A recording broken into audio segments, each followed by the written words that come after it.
Wow, I mean, it's kind of overwhelming. Mariah's going to die again? Probably. You cannot tell me that these are rats. They are dogs. Oh, it is a dog. I thought it was a rat. It is actually a dog. Okay, yeah, that makes sense. Okay. All is good. I thought it was a rat. It's not a rat. It is officially a dog. You know what? I think they made it a rat and then people said, wait, it looks like a dog. And then they just named it dog, even though it was a rat in the beginning. Yay, more snipers. I like snipers. Give me all the snipers. If it crashes, you are 100%. Yeah. If it crashes, I will give you VIP. I will give you, well, I will give you a sub, actually. Okay.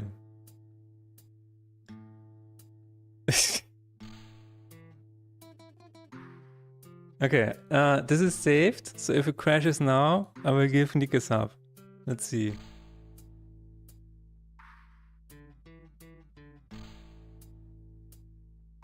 It did not crash. Unfortunately, it's not the lane function. I'm sorry, Nick. But it's not that. But it was a good call. It's like you were this close. Like it is the function right above it. That's you know, you were not that far off. It's like. Ludwig says, I hope it doesn't get crowded with VFX if there's too much going on.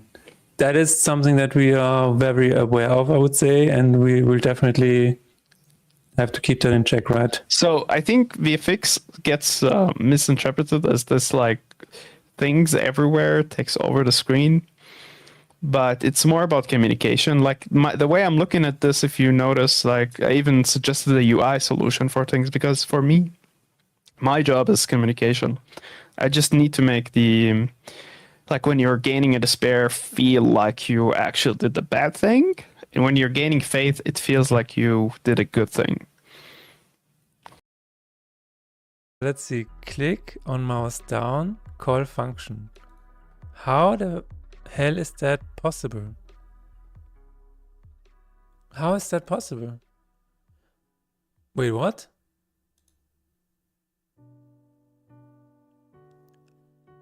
Oh. For some reason, I gave the close button the skip sacrifice function call. That is hilarious. That is indeed hilarious. I hope this is the right function call, but let's see.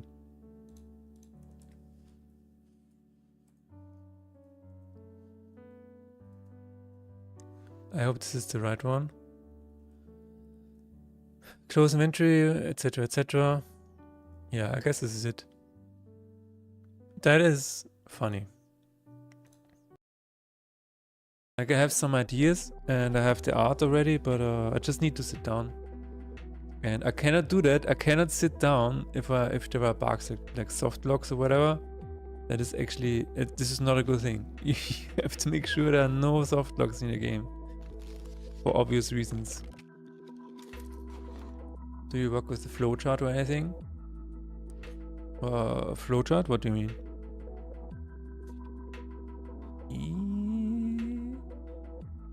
Oh my god, it's the Star Wars text.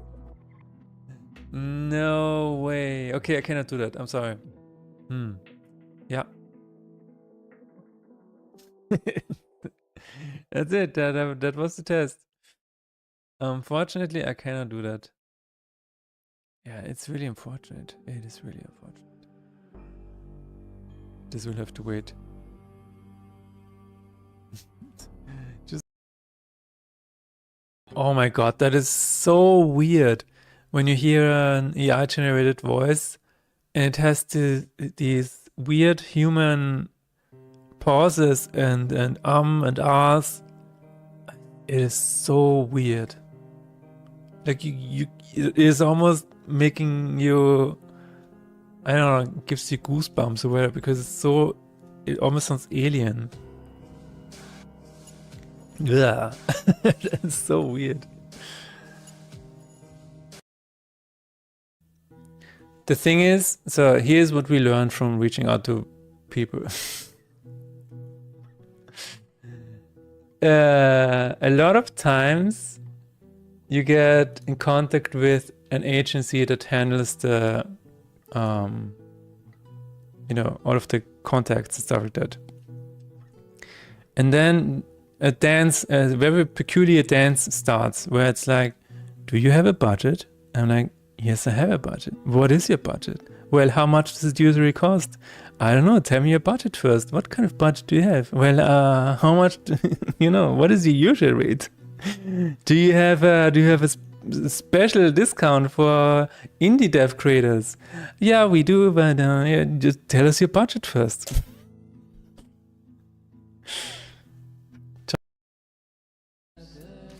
What else can you get? Regeneration is good.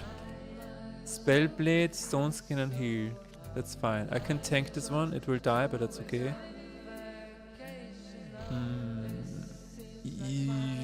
Yeah, okay. Hopefully it will not get... Wait a minute. It might actually get... So if this gets charmed and it hits this for 10... Okay, I still have shield. Okay. Should be fine. It actually hit me. Oh my god! It was such a good run. It was such a good run. Oh my god. Jesus Christ. Alright, who wants this up? Oh, is he getting up? And he's like, no, he's just holding on. I was like, for sure he's gonna jump off or whatever, but no, he's just holding on. This cat is on the chicken bones, I know, right? It's so amazing. I love it.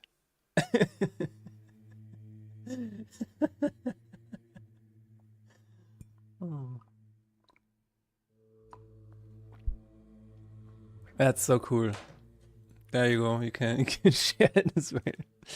This cat is in fact a liquid. Yeah, it's certainly a chonky. I think one of the problems or issues, I don't know if it's an issue, but you see a lot of inspirational content online. I kind of include myself here because I also try to inspire people to make games. But, and it's like, yeah, just go and make games, right? This is what Pirate Software always has in its Twitch titles. Go and make games, go and make games. And it's kind of selling this, almost selling this dream of you making a game, because I feel like everybody who has grown up playing games has this dream inside of them. And then they make the first game, and as you said, Coningry, they kind of stopped doing it after the first one because they feel like it's not worth the time investment. It didn't pay off the first one. But if they just kept going, I think you're right. Like they would have benefited from the experience that they've gotten with the first one. Is Warframe still updated regularly? You have to play against me. I've played Warframe once. Correct me if I'm wrong, but I think it got released on the Switch, right? Right? Because that's where I played it. Yeah. When the Switch came out and Warframe got released for it, I was like, this cannot work. This cannot work. So I had to test it out, and indeed, they made it work on the Switch. It's crazy. That is actually crazy human engineering. It got a Switch release and it got a release on Android. Wow. That is a really cool thing that they did. And stay alive. It is so weird. Like it's... I'm like... People are already cooked because they're scrolling. Hello everybody, welcome back to another episode of Faith and Despair. Today we're gonna wrap up the current patch. The The current patch has already reached a gargantuan amount of things in the list. Do you see that? 3 until 30. So it's about, I don't know, 27 things that we have fixed over the course of the last few months. When was the last patch actually? When did we release it? And I'm saying we because this is at this point a community effort. The last patch was on June 24th. Okay. June 24th. I mean, it's not that long ago. That was actually a month ago. It sure feels like an entire year has passed in between those two updates. But either way, there are a lot of things here that I think the current players would benefit from. So what I'm gonna do is I'm gonna play through the game a little bit. My plan is to start a run, to play a run with each starter deck. And then, if we find a bug, hopefully we don't find a bug. But if we find a bug, I'm gonna give a gift sub. So here's the thing. A lot of these changes are kinda deep in the bowels of the card game. So I assume that we're gonna see a lot of, hopefully not, but we might see some crazy things happening. If that happens, we will fix it immediately, and we will not even go ahead and carry on with the game. We will fix stuff immediately along the way, and hopefully I can release the patch on Wednesday. But that is just the current plan. I don't know if it's gonna be a possibility. We're going to start with the healer deck, which is the easiest one, I would say, and then we're going to work ourselves to the next start deck. I think it's gonna be hilarious. Actually playing my own game. Who would have thought? Okay. This is the healer deck. Do I want to set some atonements? I'm not really sure. Maybe we want to, at least have 2. Yeah, let's do that. Hello, Nixon. Matt Chappy, how are you doing? Ja,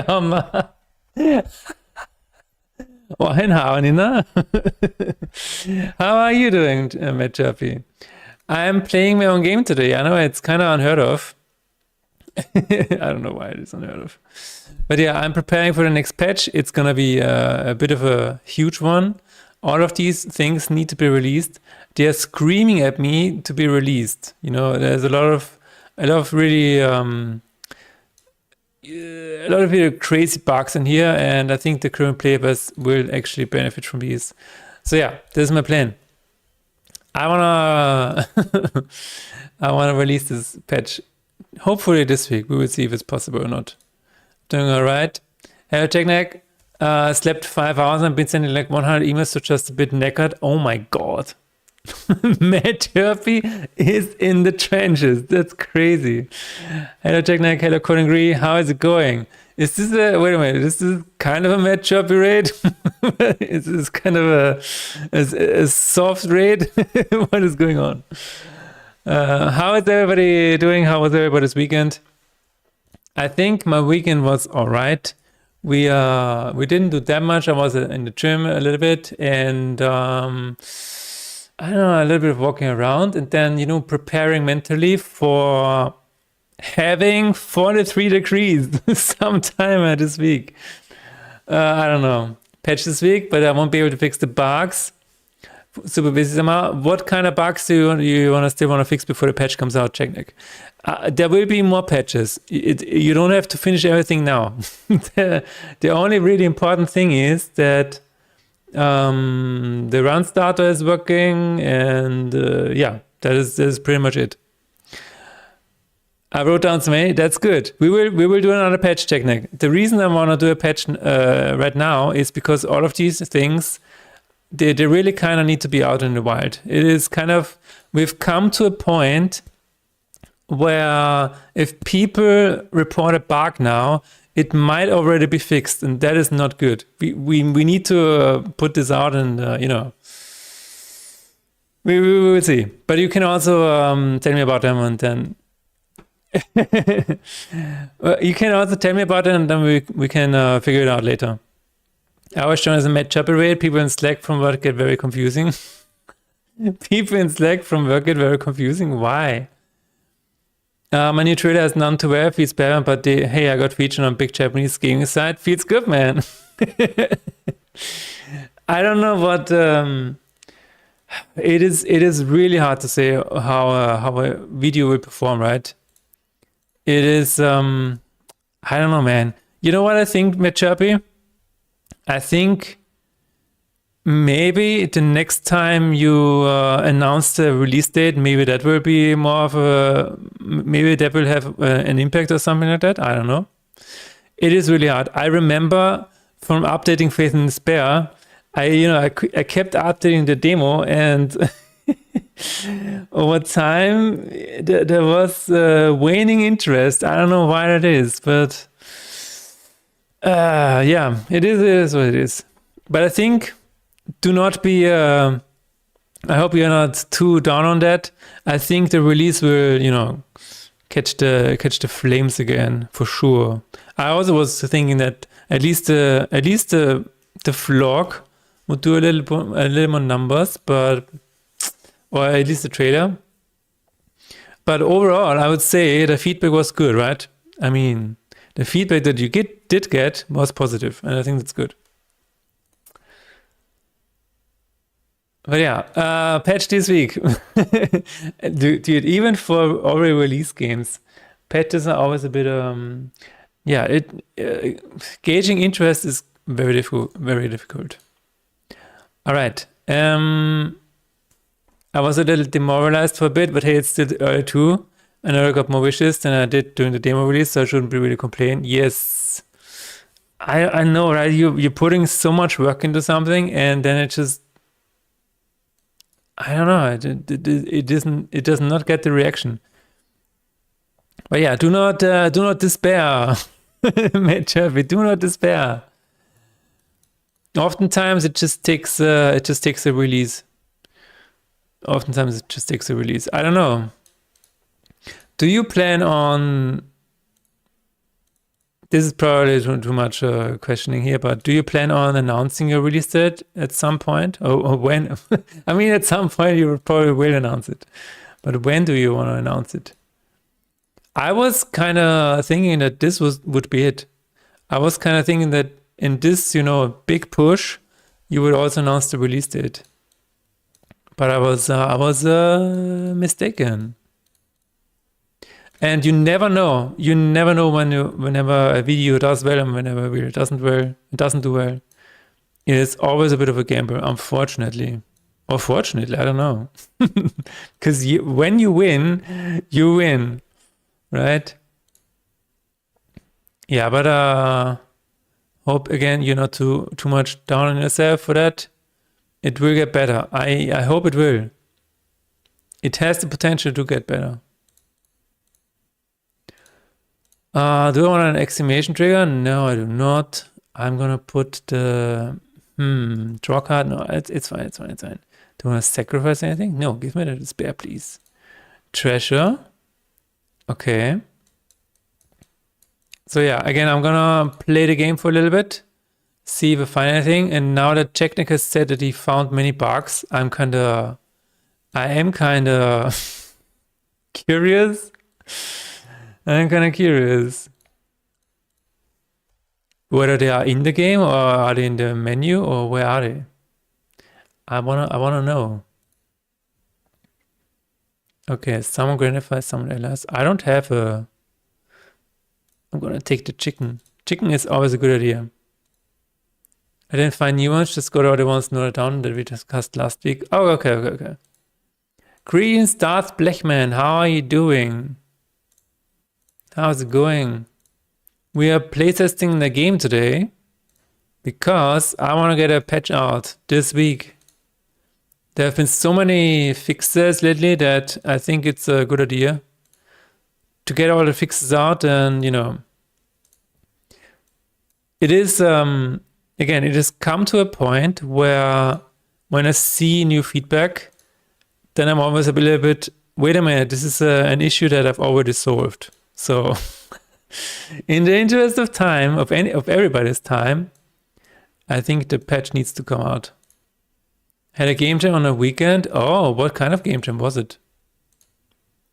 I heard that there's a new game jam for the spooky PlayStation 1 Discord. I don't know what exactly that is. GMTK? Oh, was it the GMTK game jam again? Oh. Just look, I guess they are not super critical. Okay. So they are only the ones that we mentioned in our call. Okay. Then it should be fine. But again, Technic, this doesn't mean that this is the end. The reason is I want to, get rid of duplicate reports. And I think this is a good point in time to do that. And then we can keep going.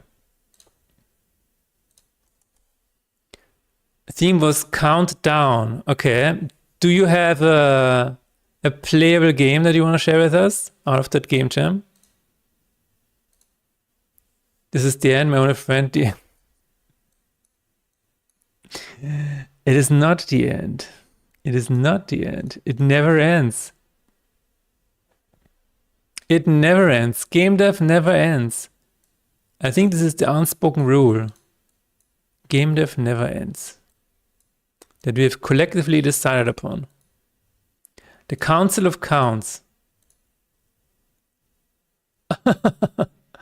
You are the new... Wait a minute, what?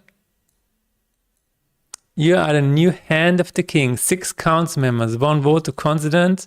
Season until you decide you've had enough. Is a swipe to decide dilemma game about staying in power. Each choice shifts how the council feels about you. But every turn runs on a hard countdown and the number of members you need on your side climbs each time to survive a turn. Wow. Wow, you had 4 people. Should we check it out? Let me finish the run and then we're going to check it out.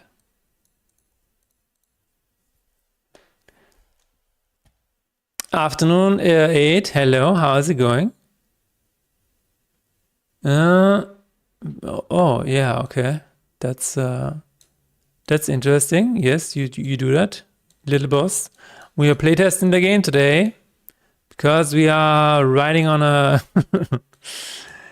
on a lot of patches and we want to get all of those solutions out to the people. Big time for big man. Yes, it's going well for me actually. I'm kind of excited about this patch. I want to get it out. I want to give people the option to, report new bugs and not run into existing ones anymore. That would be a good thing. And when you have about a dozen or so things, actually, 27 things fixed, then I think it's time to put on a patch. But maybe that's just me. I don't know. How was your weekend, 8? I go back to work on my game yesterday. Cool, nice. Are you also going to stream again? Or did you stream? Create to play it. All right. So far we're doing good. I mean, in the healer run, right? We shouldn't be too stressed. Everything looks good here. No new bugs so far. And every time I do a playtest like this, I try to call out the bugs. I try to jinx everything. I'm saying stuff like, oh yeah, this game has 0 bugs. And I also want to say, I'm the best programmer in the world. Because then what I hope happens is the bugs will be like, oh really? Well, and then the bugs will show themselves to prove me wrong. So this is what I always try to do. I try to jinx everything. And usually it works. Usually it works. Usually I will be like, you know what? I think this looks good now. I think I can release the patch. And whenever I say something like that, the bugs come out. And I want the bugs to come out. I want to find the bugs. I do not want my players to find the bugs. Came across Dr. K video yesterday, which sort of made me realize that I fell into a trap and it explains my state of mind as of late. Oh, a Dr. K video, which one? I've seen a bunch of them. I'm a progress team, I need to get back into it. I was busy lately, cool. Cool. Well, as long as you are having fun while making a game and while streaming, then everything is alright. If this is your reason to do anything, then I think you're in good hands. They're all similar. True, I guess. Once you've seen a Dr. K video, you've seen them all. I guess then you've seen them all. Okay. Ella Death. Okay, you need to die first, please.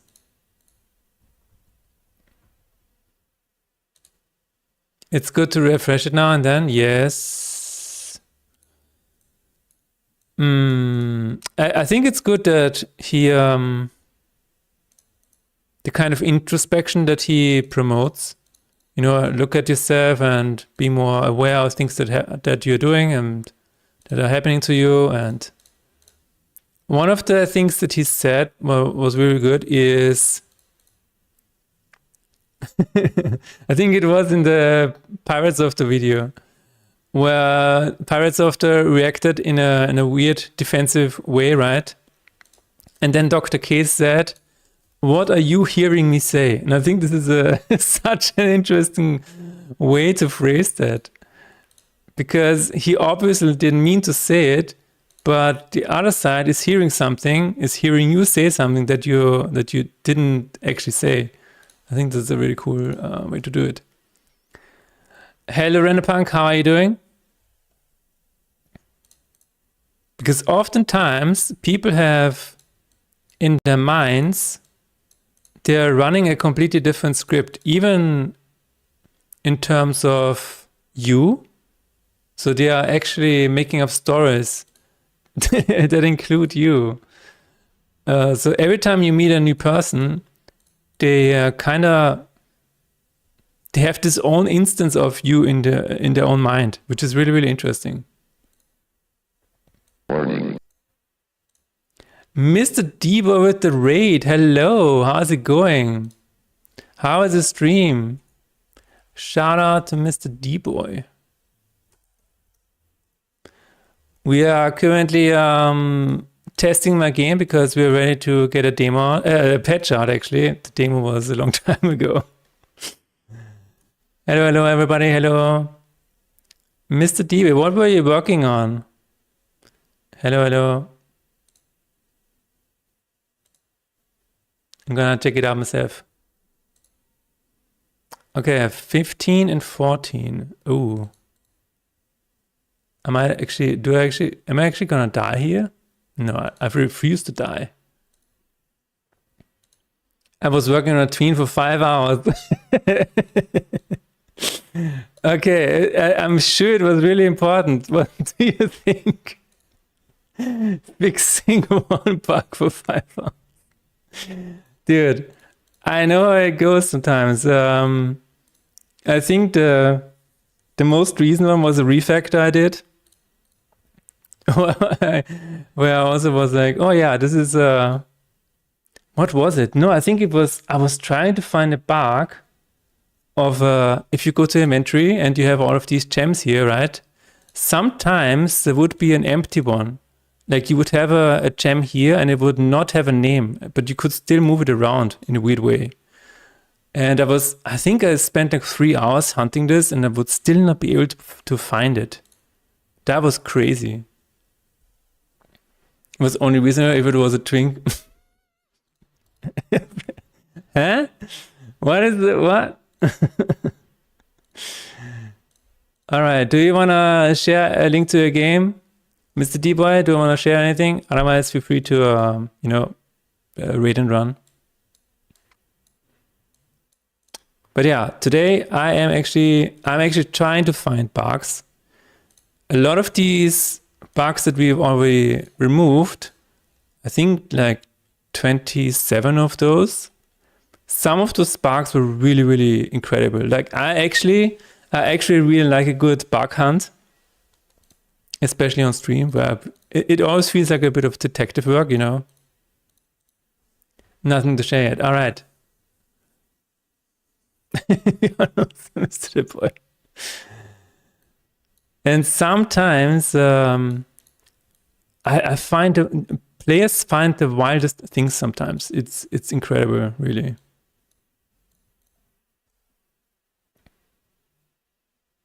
But yeah, today I want to find more of them. And if I don't find any other bugs, I will release this patch to the wild. And then I'm sure we will find something. Because what usually happens, bugs don't appear when you play test it. Bugs always appear when player tested. Yeah, that is usually how it goes. Because I think it is actually a bit of a conspiracy where bugs and players are in the same boat. And they are in on it together to try and humiliate the game devs. I think this is the huge conspiracy theory. Yeah. Okay, target all allies. Do I want to do that? I might want to try giving everybody stone skin. That might help me. Also, Exodus is really good, so I can get my creatures back. And Void is really good. Let's put that here. Otherwise, I think I'm fine. iHeart's game coming out in an hour. Wait, which one? In 1 hour. Dude, what the hell? Stop and smell the flowers. What?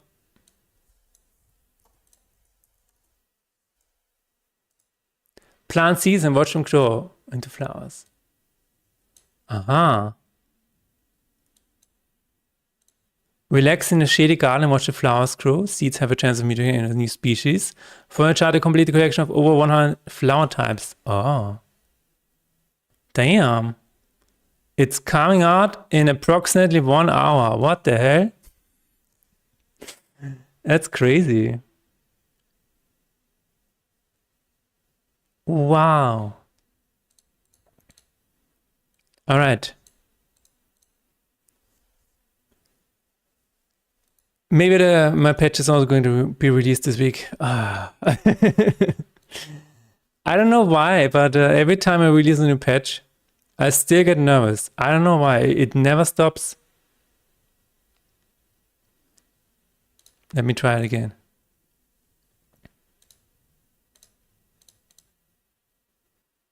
Okay. We have a Crusader Codex. Okay. Let me upgrade this guy. Ella attack. We're gonna put some impulse in this bad boy. And healed weak. It's like, what if it breaks everything? World ends? Yeah, exactly. The world never ends, but it sure feels like that. Dude, every time somebody reported any of these bugs, I was like, wait a minute. This bug is in the live version of the game right now. And you feel this weird sensation of like, oh my God, maybe it's about letting people down. I don't know exactly what this feeling is coming from. It feels like you're letting people down, right? And you don't want to let anybody down. If somebody takes the time to play your games, you don't want to let them down. And it feels like every time you find a bug, it feels like you are disappointing them. And that feels really, really bad. I think that is where it comes from. It's not really about feeling ashamed. I think, I believe it's more like, oh my God, I'm so sorry you had to see that. My biggest nightmare is that this save file corruption keeps me up at night. Yeah, I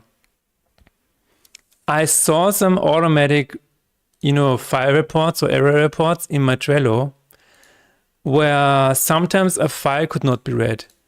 That did not feel good at all. Wait a minute, I do have some.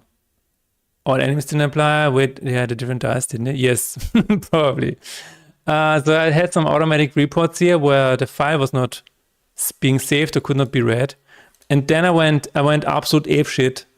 I was like, okay, you know what? I'm gonna make the safest save management system of all time. It's probably still not. And by me saying that, it's probably still buggy. And we'll destroy some of the saves. But when I tried, I implemented some kind of async saving. And I also made it so that a file is never overwritten. It just gets written to a temporary file, and then it just gets renamed to the old one, to the old name, where it actually needs to be saved. A lot of these things were, and also for Android and iOS, a lot of different things. But saving to a temporary file is, I think, a really, really good idea, actually. And ever since I've done this, I have not seen a new report. So maybe it's fixed now, I don't know, but yeah. I don't know what about your game, if it's also kind of, you know, system-based or roguelike or whatever, where you have a lot of progression going on. But in this game, I mean, you don't want a save like this to go, yeah, you know, to go away. It's not good. Thankfully, nobody has really complained about it. I've just seen it in the automatic error logs. But yeah, this is also something that's keeping me up at night. Not being able to save or corrupting a save. Yeah, this is, I think, every game dev's nightmare. Absolutely. Absolutely. To think that in my older games, it's still probably possible to get a corrupt save file. Because I didn't have this fix yet. But yeah, for this game, I also saved a lot more often. So, for example, you need to, every time you do something, you need to save the entire undo save state, and the files are also a little bit larger. The files are about, I don't know, 50 kilobytes, if you know, if there are a lot of cards on the board. You need to save everything. I don't know. It just is what it is. I probably could save it in a more compressed kind of state, so that they don't waste as much space. But I wanted to keep all of my save files, you know, clear text, so you can change them. If you want to, you can cheat. I think this is very important for a single player game. I don't know.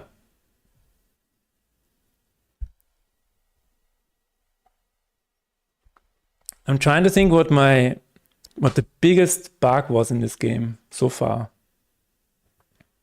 That was actually out in the open. I mean, apart from the save corruption that was possible, but it didn't happen very often, to my knowledge. I think the other bug that happened a lot was, might just be the most recent one, where a card that got exiled, it would just reappear on the board, but then it still had the is exiled flag active, so it was not recognized by the game. So there was an unkillable enemy on the board, which was not good. I think that was one of the worst bugs, actually. And thankfully, that was relatively recent, although it might have been, I'm not sure if it was in the release version as well.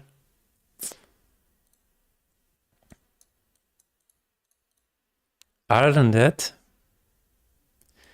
I don't think there was a major bug out in the wild like that.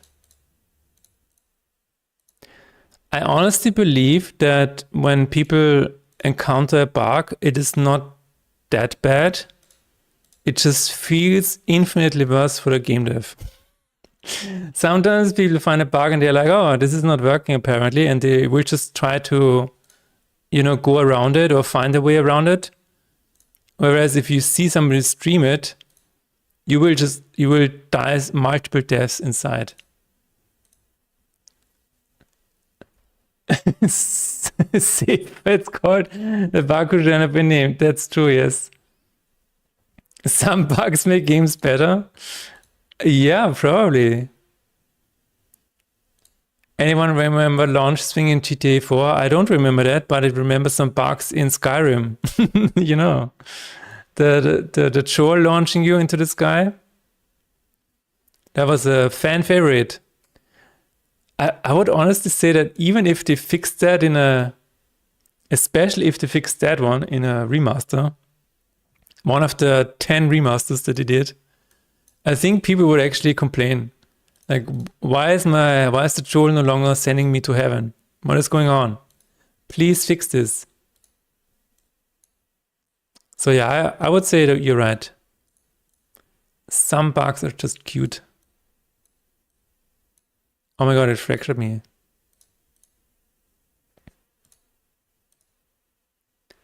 Wow. We have evidence here. Swing set glitch. Oh my god.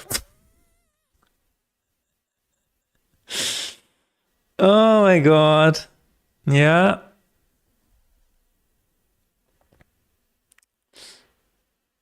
It is what it is. It's not even... Dude, what the heck? It's not even a swinging or physics object. It's just the metal pipe. It's not even a swinging thing, is it? You will just drive towards it and that's it? Where does the where do the physics come in? That's funny as hell. I thought it was like a literal swing, but apparently it's just it's just dying from the, I don't know, the general object. That's funny.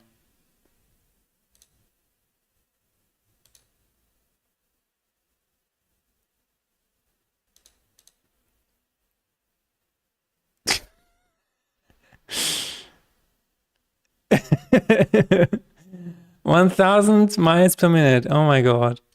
That's actually funny. Hello Terra, how's it going? Spent way too much fitting with that swing. It's a spectrum in it. There's a type of fun jankiness, literal game-breaking bugs and everything in between. Yes.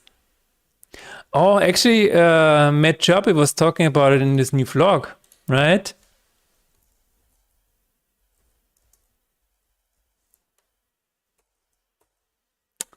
You were talking about it because the first time you saw a streamer play it, there was a game, a soft lock, right? Was that it? Everybody check it out here. Hello Nixonati. How is it going? How was your weekend? It has wiggle physics. Yeah. No, I was imagining like it was literally the swinging part of the swing, not just for some reason the entire object. That is actually hilarious. Can't see the dual game literally built its foundation on a bug. All right. Yeah, no, sometimes a bug is considered a happy accident for sure. As long as you can keep playing, I don't think it's okay, but I think it can be overlooked. But as soon as there's a soft lock, and I think I saw a bug in a stream once, and the streamer was a little bit, frustrated at certain things not appearing anymore in the inventory. I think it was something like that. I don't know exactly what it was. But I don't, there's one thing that you don't want to have players be frustrated with a game if it's not by design. If players are frustrated with a game, then it should at least be by design.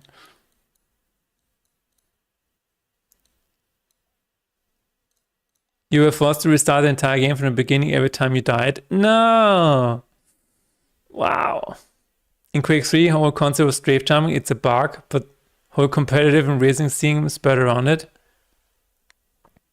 Well, why are you saying Quake 3? Wasn't that in Quake 1 already? And those are 1 in a million cases? True. But wasn't strafing in Quake 1 already? Okay. I was a bit confused. Be gone.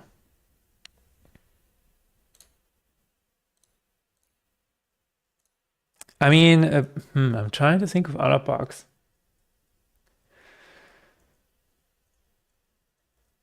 The one bug that was never able to fix because it was not really my fault is the Half-Life 1 bugs, where I made a Half-Life mod in the past, and every time you were on an elevator, sometimes due to the Half-Life physics, you would actually get stuck in the platform, and then you would just die. To me, it was hilarious. But of course, for a player, it was not hilarious. Yeah. I was like, oh my god, it died again. But those were, you know, different ideas, different target audience. But now we gotta be all serious. We gotta be like, no. This is... You are in good hands. Okay, I'm gonna say Warcry, and yeah, that sounds good.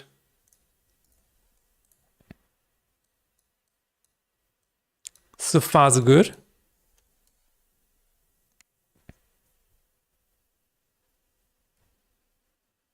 Do you guys remember any release debugs in the original Pong? No, what? In the original Pong, there were release debugs?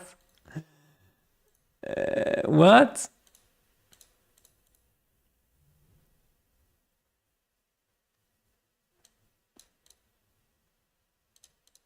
Did they have to go out and fix the machines? That might be what was happening, I guess, back then. It was a different time. I guess that's why people no longer want physical games. I want to sell physical games. Because, like, you know what? Now we can just ship bugs and fix them later. This whole physical game thing, it's not working out for us. I'm trying to call you a boomer. Oh, okay. There we go. Dude, when Pong came out, yeah, I do remember. Sometimes the enemy would not attack. It was hilarious. I remember standing there.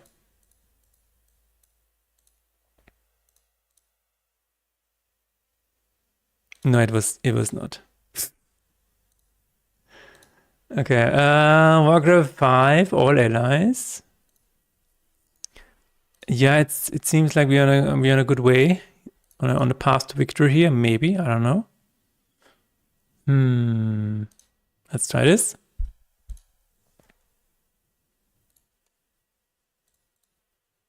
All right, reach was 70.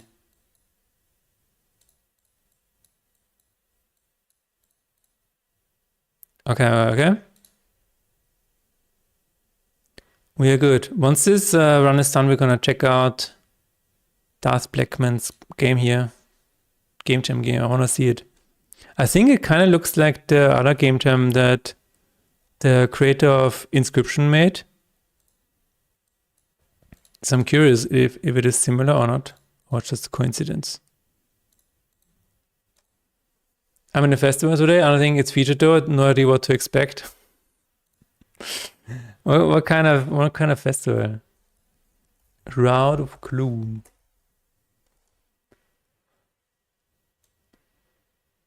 -5 wish list.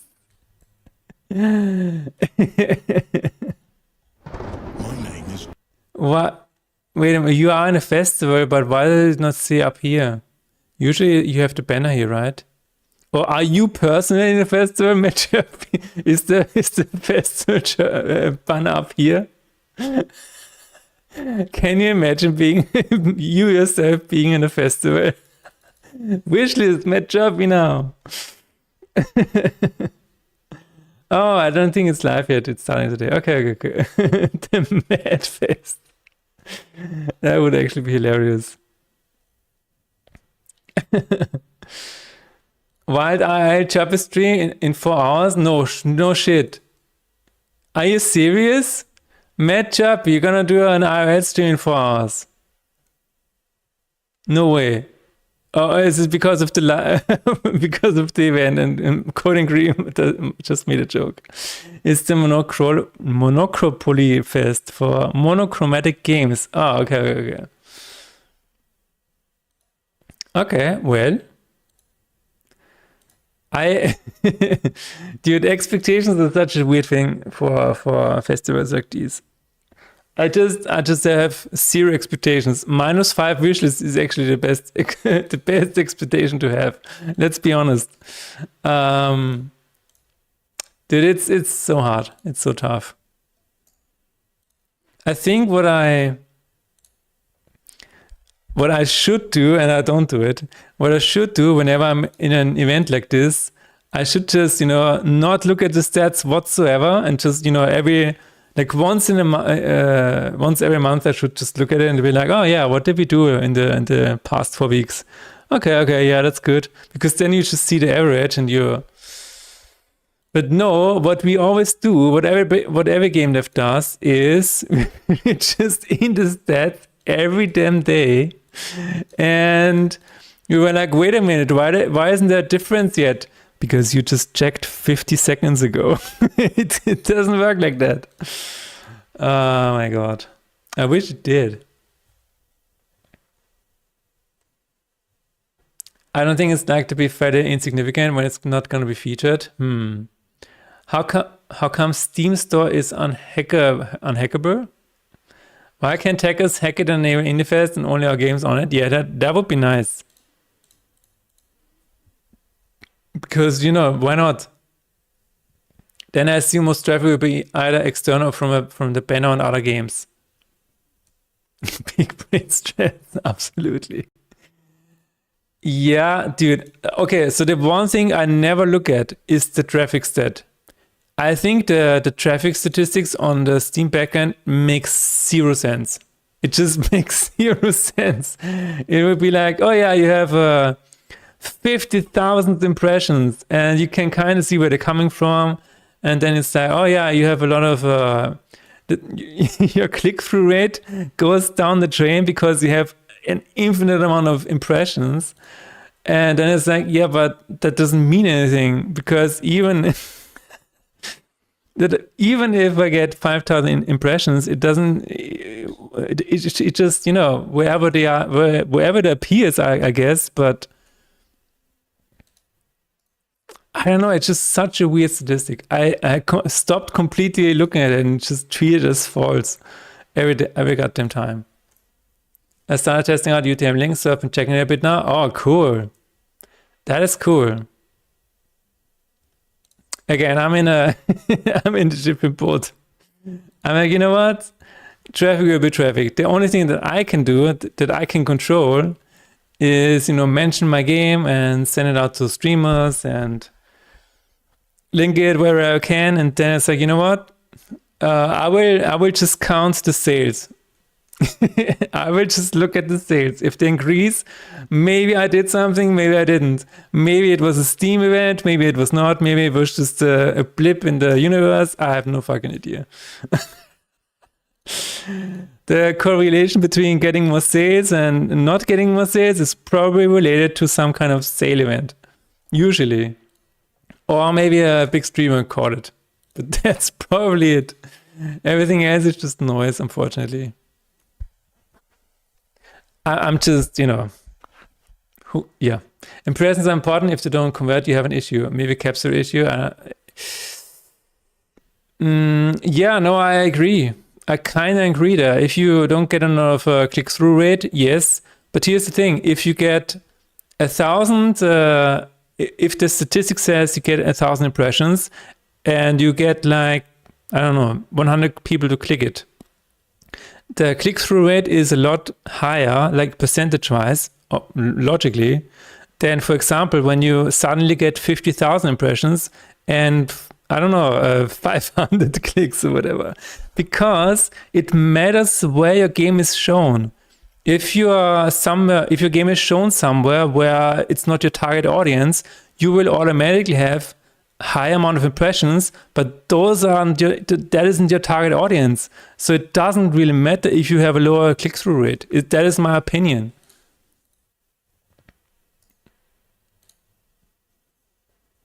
I got my Twitch link, my podcast link, etc. Oh, okay, that's cool. An impression is just, when the game is shown somewhere on Steam. That is an impression. It's more like a view, yeah. That is why I think it's so hard to gauge what it really is, because people might just be scrolling through a list somewhere and you get an impression, but they are looking for the latest game about girl horses And you're here sitting here with a roguelike deck builder where we play against death, and it's not in the wheelhouse at all, but it's still counted as an impression. But to me, that's completely worthless. I want an impression from people who care about roguelike deck builders. You know, so this is what I mean. This is why, even though you get maybe you have 100,000 impressions, that's cool. Your click-through rate will eventually get down. Show us your history. You can have my history. I'm clean. You can have my history, officer. It's fine. Game caps are showing when you scroll stuff. Exactly. Yeah. I think this is a really tough statistic to look at, because it can just be very deceiving. Views like seeing the caps on the store, like Diva said, not store page views, to be clear. Exactly. Yeah. It's anywhere on Steam, and you know, Steam is huge. You might just be, I don't know, Steam might be trying to show your game to other people, or show your game to players of a completely different genre. You know, sometimes Steam is testing things out. I don't know. Especially when you're releasing a game in the beginning, or when you first release a demo, or your your Steam page, Steam is testing out your game, so your impressions will skyrocket. I actually would really like to see, you know, the click-through rate of, for example, I don't know, Elden Ring. Elden Ring is probably a bad example because it's a really well-known game. But I would like to see the impressions and the click-through rate of bigger games, because I would still say that the click-through rate is gonna be really a low percentage. Because Steam is trying to promote, for example, Elden Ring everywhere. You see Elden Ring everywhere. And not everybody is gonna be interested in that. For sure not. So yeah, I think that is that is my rant on the click-through rate. Might just be copium. Why does this guy have a 36? Oh my god. Okay, I'm actually dying again. Did you fix the tweens? That is the most important question. Did you invest the time correctly, and were you able to fix it? Of course. Of course. Okay. We didn't find a bug, but we also failed. I think this is okay. We played twice, so I would say we're gonna take the Grave Digger for a spin. But before we do that, I think we're gonna take a look at the game of Darth Blackman. I don't know if you're still here. So, Council of Counts. I'm already following you. Cool. Does this have sound? I assume it does. It does. Oh my god, this looks like a finished game already. Let's try that. Oh, he's still here. I think it's important to have realistic expectation or understanding of what a good click-through rate is. Obviously, you cannot expect like 100% click-through rate. But I also think Debo is right that if it's lower than average, then you might have a capsule title issue or something like that. Okay, I completely agree with you guys. However, what is the average? It is so hard to say what the average is, because what does it mean? Average in your genre, average compared to a game that is exactly like you, nothing like that exists. It's just really hard to say if it's really your capsule or if it's just something else entirely. I don't know, maybe it's just a game title, maybe it is so hard to say. Which is why I think, I don't know, maybe there should be an A and B kind of thing where you can upload 2 capsules and then you can check what the better click-through rate is. Even then it can be a little bit deceiving, but I think YouTube actually has this feature, right? You can have 2 titles and 2 thumbnails. I think this would actually be really cool for Steam. That would be really, really cool. Now maybe not 2 titles, but you know. That's what YouTubers do, exactly. Average is whatever slightly below you. EMP testing, yeah, that would be really, really cool on Steam. If you could upload 2... Okay, so here's another thing, right? You can have for events, and then I will play this game. For events, for special updates, you can have an override of your thumbnail, of your capsule. I think this is kind of an AMB test, because then you can have this override and try to see if people click more. That, I think, is kind of an AMB test, a little bit, because you can at least, you know, check for 2 weeks when this override capsule is up, if it improves or whatever, and then it automatically falls back to the old one. I think this is actually a kind of a good way to test out a new capsule that you might have lying around. I don't know. Okay, the council's messenger. The king demands you to swipe left. Right now? Or okay, yeah, cool. Born to rule, earned it in battle. You stand in the throne of Jerusalem. The king has named you his hand, but what earned you this honor? Oh, I was born to rule. Keep the kingdom secure from invaders. Ensure the people have plenty of food. Okay. Every term ends with the council vote on your seat. Every choice you make from here will win favor with some lords of the council and lose it with others. Do whatever makes the king happy. Oh, I can swipe down? I can actually... Oh, I see. Oh, I see what is happening here. Okay. I've tried 2 titles and 4 thumbnails on my trailer. Wow. Okay, that's an A and then B test. It would be sick if they has actual A and B testing. Oh. Wait a minute. No. What? They don't have... Wait. But... Okay, I'm confused now because I saw an A and B kind of thing. Is it just for the title then?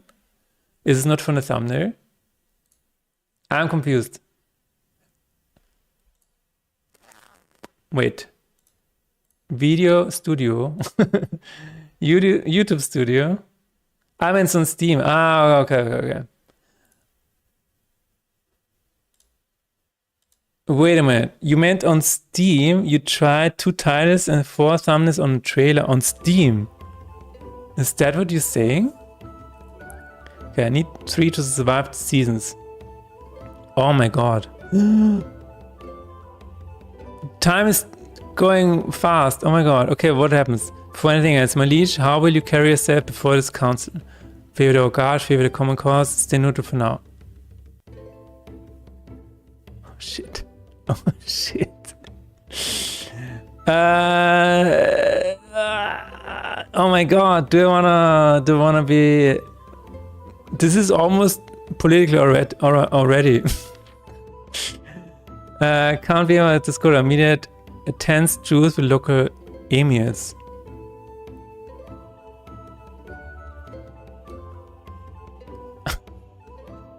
Okay, who needs 3 to survive the seasons? Okay. Offer partial compromise. Huh. Okay, I kinda need to remember who I gave a positive to. Oh, I was deposed. God damn it. Okay, I'm gonna try one more time. I was born through. Let's be honest. Yes. Oh wait, are these? Oh, they completely dislike me. Okay, I'm gonna go with these guys, Bohemond and Guy. I need 3 to survive. It's okay. I'm gonna farm expedition seeking the True Cross. I kind of would like to have the sentence above this, because now I feel like I read this first and then the sentence here, but yeah, otherwise. Granted. I kind of want to have the bottom people here favored.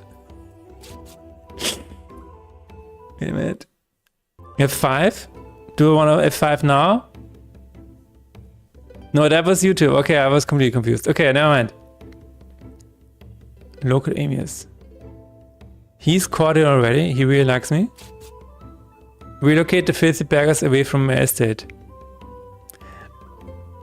Okay. I kinda wanna have Amalric here on my team here. Is this how they did it in the past? Oh my god. Your rain has ended. That's really harsh. Oh my god. Wow, am I just too slow? Stand in the room. Yeah, I was born to keep the game secure. Yes. Amek and Raymond. Ah, wait a minute. These are not the first. Aha. So it is really about time, huh? You gotta be really fast. Okay. So the thing is, I'm just trying to see the arrows. Because it's so fast now. Intercept the Byzantine Empire carrying secret treaties. Supply my desert vanguard with precious water. You would like to see water, huh? Sure. Send skilled necessary forces coming creep. Yeah, you can have that. Okay. Tax to wealthy merchant in a busting district. My guy is not gonna like me. Oh my god, I need to be faster. Oh my god. Oh my god, it's give me a hint, yes please. You have to be really, really fast.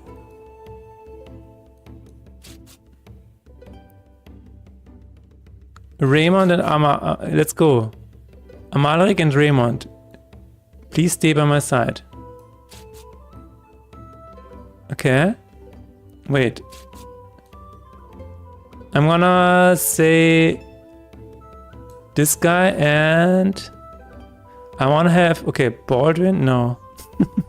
Okay, Baldwin. Let's go Baldwin and Millicent. Oh my god, no, he's not gonna...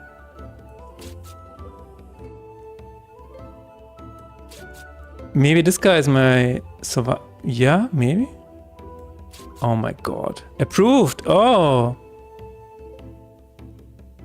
You need approved. Damn. Oh my god. The thing is that I'm not even reading anymore because I feel like I need to be really, really fast. So I don't know, it's less about what you want to do and only about finding the right combination. Is that correct? But other than that, I think the game is really well made. Do you want to continue making it, or what is the game plan here?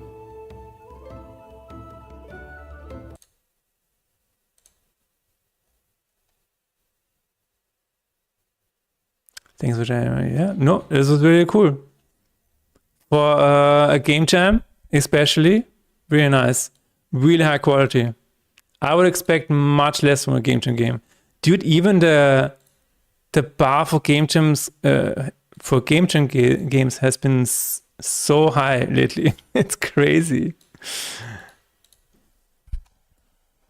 Like a true politician, you need to be quicker. You don't care what they want, only who they are and what is your gain and loss. Just swipe, just sign the papers quickly. That's crazy. Yeah, anybody who wants to play it, give it a shot here. Are you gonna release it on Steam or something like that? What is your plan? Because I feel like this could be. Please wait if you play. How do I do that? Oh, sorry, I'm an itch noob. You can't rate the submission yet. I cannot rate it. What? Apparently, I can't rate it.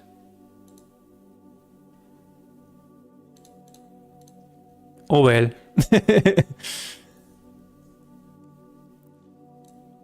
Anybody else who can, please rate it. So you just look at the arrows and see whatever benefits you best. Apparently.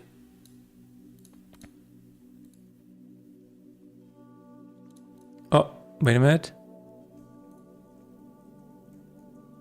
Is it still playing? Something is playing in the background.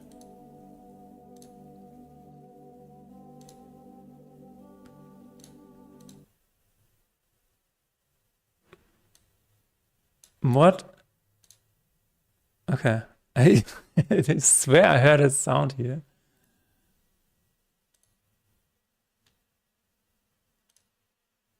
Okay. Was this making a sound? Was the trailer playing? I want to see when this gets released. I'm always really, really excited when people release games. It's so exciting.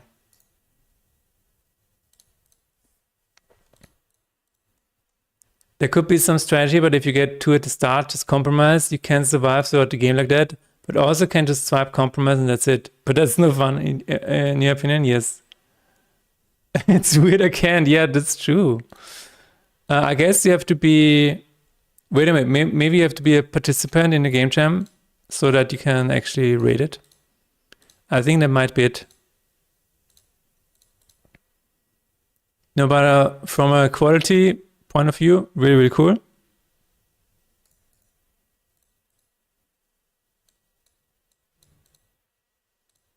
So you have 4 people working on a game, right? So you have an artist, a programmer, a musician, a sound guy, 2 programmers. I should have looked at the credits.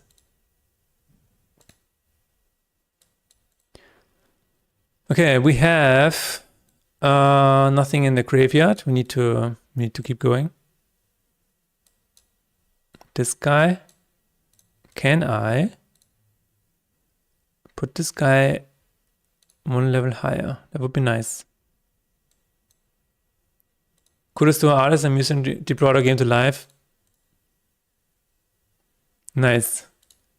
I agree. The artist is really, really nice. The music as well. Music and sound is so important, and art as well. It sounds so funny, but you always underestimate, when you're making a prototype. And that is the reason why some game devs, they don't want to have an ugly prototype. They immediately add some juice and add some cool graphics and sound. Because, I clicked enter. Because that means you can also see what the game would feel like if it was like fully produced already. I think you can do some small tricks every now and then. In order to encourage fair distribution of ratings, you must rate entries from your rating queue. To clear a submission from your queue, you must either rate or submit a report. If there's something that prevents you from failing rating, once you have rated 10 submissions, you are free to rate any submission. Yeah, so that's... you cannot hear the... What? Why is it... So audio, okay. What if I do this?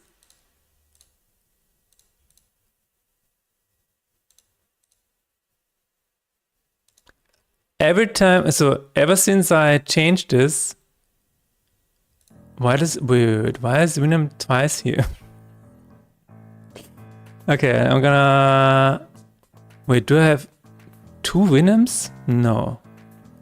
What I'm trying to do is I'm gonna have the, the music out of the recordings. Yeah, now it should work. Thank you for letting me know. I think my average time until art implementation is like 24 hours.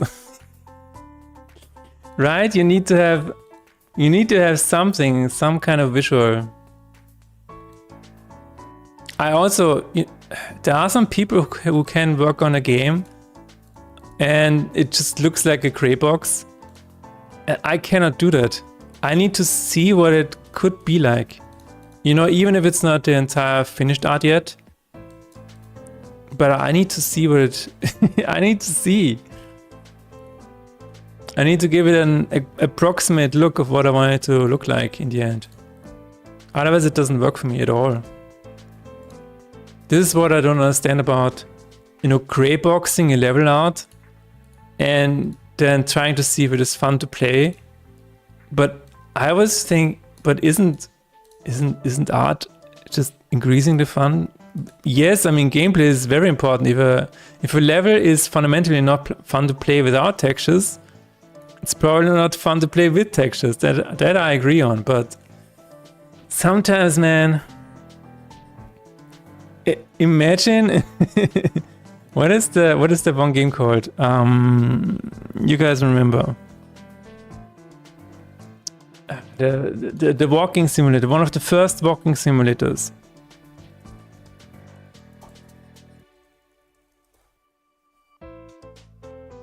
What is it called? Not the standard per hour? No. It was a really beautiful game.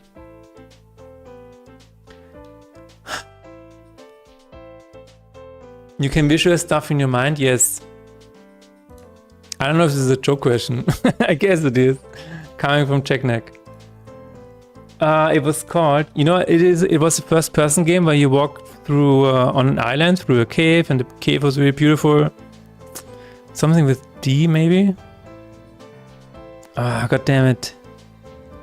Not Myst. It was using the Half-Life. It was using the Half-Life 2 engine. It was originally a mod for Half-Life.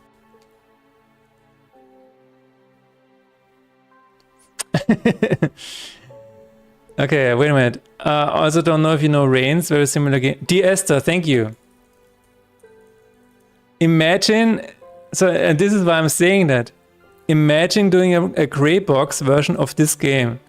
It's like, yeah, cool. You have made a hill. I guess this game works now? I don't know. Make a gray box version out of this cave. Ah yeah, you are walking through a cave. Cool. Ship it, I guess. I mean, this is what I mean. Sometimes the environment lives from how it looks when you actually put textures and everything in. Like this would be really, it is like fundamentally really boring gameplay, I guess, because you're just pressing forward. But since it looks beautiful, it is actually fun to play. That is what, yeah, I guess, I don't know. Immediately we went to Mysteria, yeah, absolutely.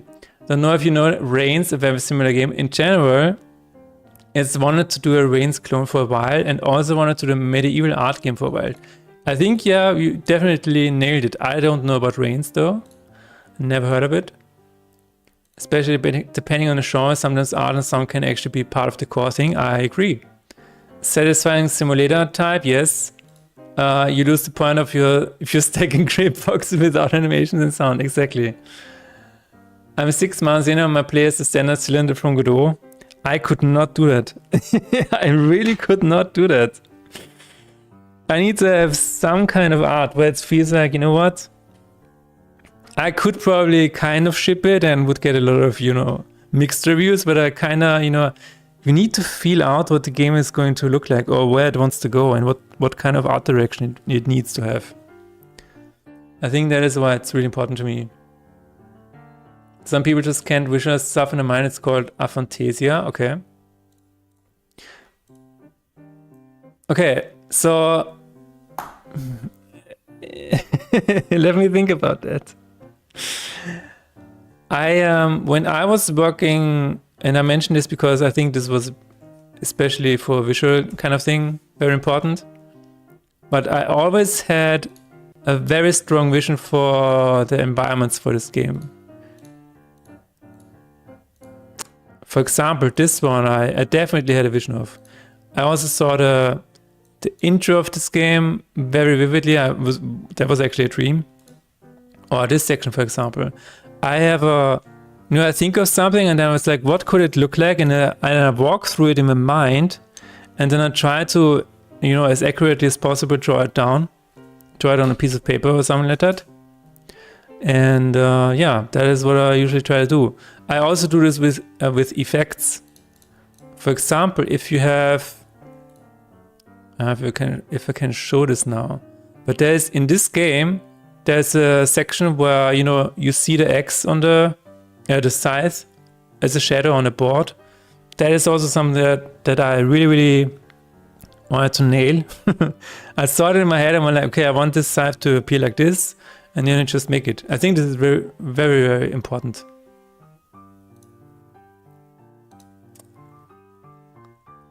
Oh, this is Reigns, cool. How vividly you can visualize things is a big spectrum too. Okay, interesting. Okay, can I say something? Darth Blackman, your game already looks much better.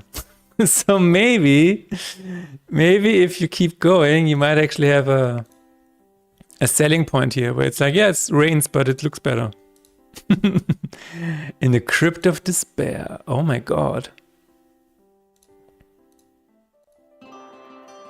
But yeah, as I mentioned, every time I want to add an effect to the game, I close my eyes and I try to imagine exactly what the effect is going to look like. For example, when an enemy dies here, if I can kill someone really quickly, that would be nice. Okay, let me try this. So if this enemy dies,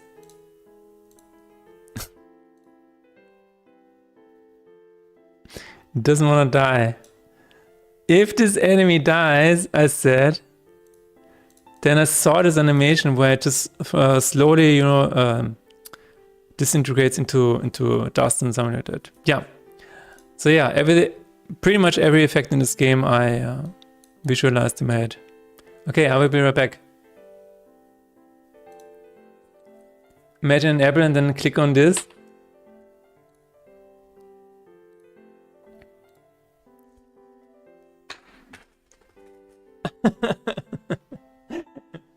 Okay.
All right.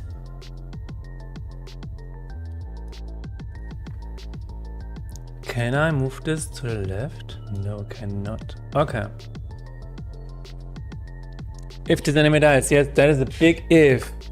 To me it's 5, but I can kind of follow the outlines, making it somewhat 4. Okay, wait. What? That's interesting. Okay, let me try. I mean, now I've seen it. Oh my. Okay. Wait. I'm trying to imagine an apple.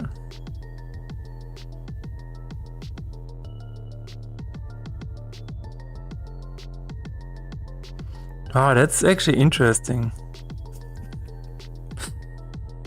I think because I'm trying so hard, I cannot really see anything. I mean, I can, I'm confused now because I looked at one and now I have this image of one in my head, so it's kind of weird. You know, I'm trying to imagine an apple and now I see the sprite.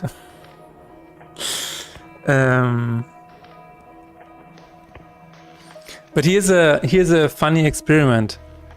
you can imagine a word in 3D space in your mind. For example, just imagine hope, the word hope in your mind, and it's in 3D space, okay? And then you visualize it. It spells HOPE, right? And then you try to walk around it. You can still kind of turn it around. And then, as soon as you try to see it from behind, it completely dissolves into noise in your brain because your brain is like really confused. If you imagine it, and the funny thing is, you can imagine the word hope in a 3D space in like a beautiful setting, or maybe in a church or whatever.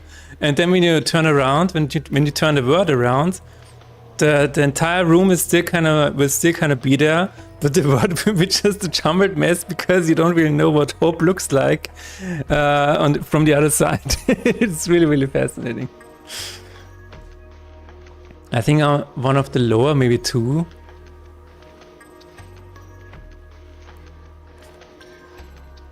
I think I can try. So when I imagine a banana or something like that, that actually works, but only because I try to envision the last moment I saw a banana in real life, if that makes sense. The last time I bought a banana wasn't at the airport. So I can clearly see everything. I can see the bananas, I can see the cashier, I can see the surrounding airport. I can go there and I can kind of grab the banana and actually, I want to buy this. I don't know. Yeah, it might be on the 2 or whatever. That is interesting. I never thought about it this way. Grab the banana, yes, with both arms. What the hell are you talking about? What you just asked me about? Oh, you wanna? Because the word hope. Never mind. This was a thought experiment. Potassium. That's why I said an image. Yeah. Okay. With the rotating hope in the church. This is a fun thought experiment technique. Try to imagine a word in 3D space and then walk around it, and you cannot see it from the other side. I think it's really, really fun. Your brain is really confused.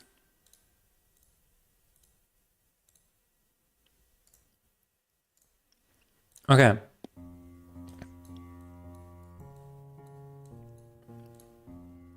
There's another test that I find quite interesting for this, but it's maybe a bit too long to write here.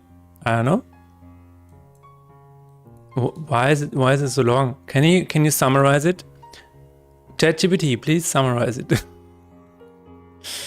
I mean, maybe you can just give it a quick summary and see what it is, and then we can see what it's about.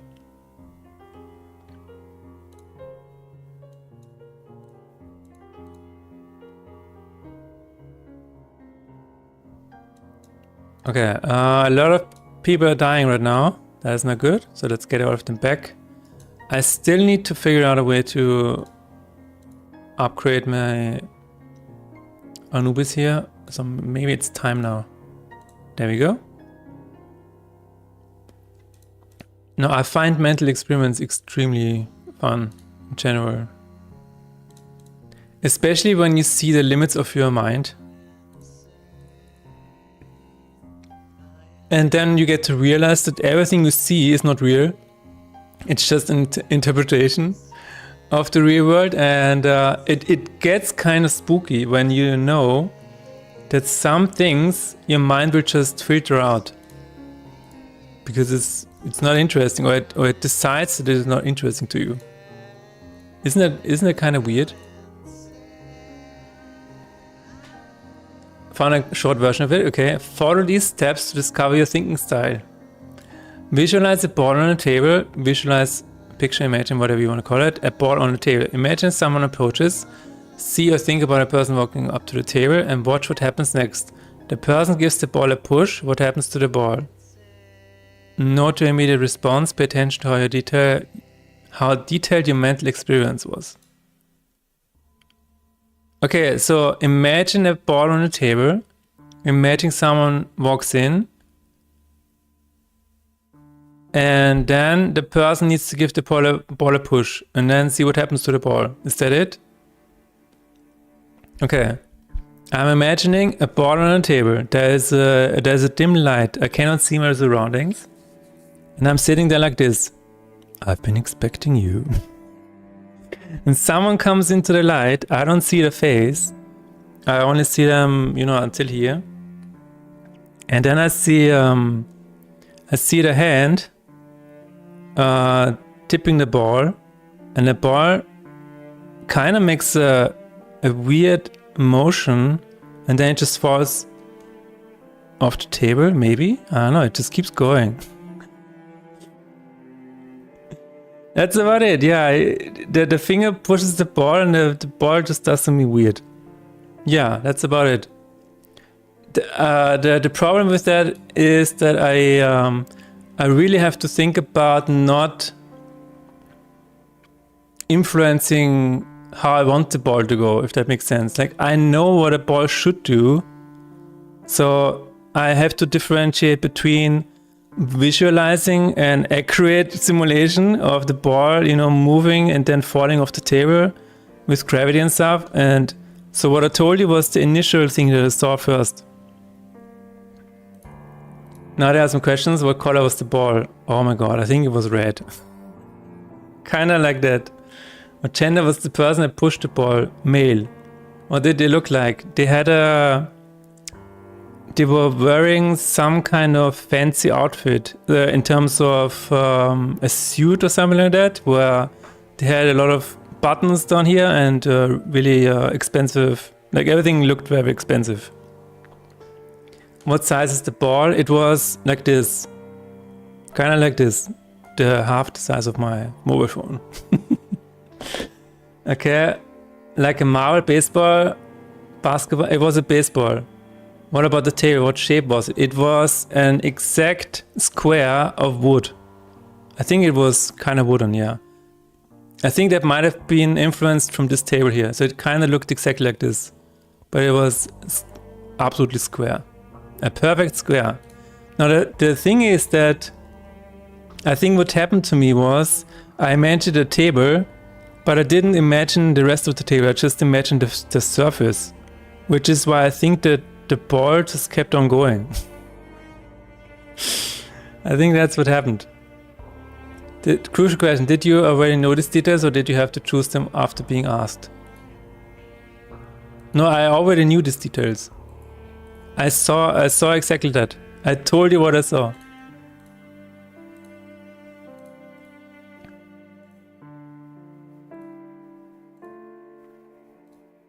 The ball was reddish. The person in front of me had an expensive clothings, and it was kind of a. I imagined some kind of, you know, back room of some kind of casino or something like that. It's funny that you see a lot of details, but also a lot of stuff that you don't see. No, I didn't say baseball. It was the size of a baseball. God damn it. You're always putting stuff in my mouth. Words in my mouth. It was the size of a baseball. And it was reddish. It was kind of brownish.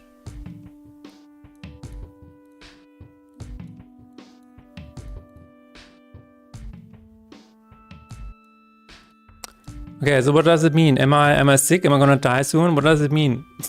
What test did I just do? Odd turn, favor, shadow. Okay, favor is alright, I can live with that.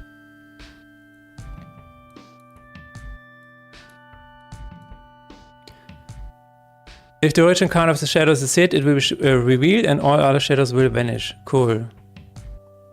Alright, we did it.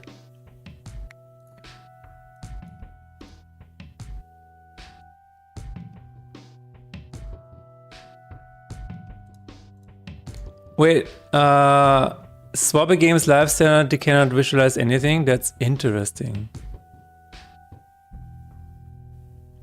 So, I don't know if Swap is still here, but does it mean people who cannot visualize, do they also not dream? Is that true? Or do they have dreams? Many people see the whole room and the person and everything. I don't see any of that. It's a ball on a table for me, and I didn't know anything about the person. It was just a hand for me. Or how the ball or table looked. There was also no room for me. Interesting.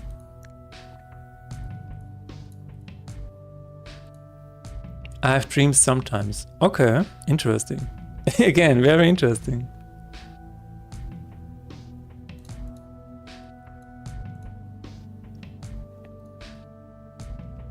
Oh my god, will you die eventually?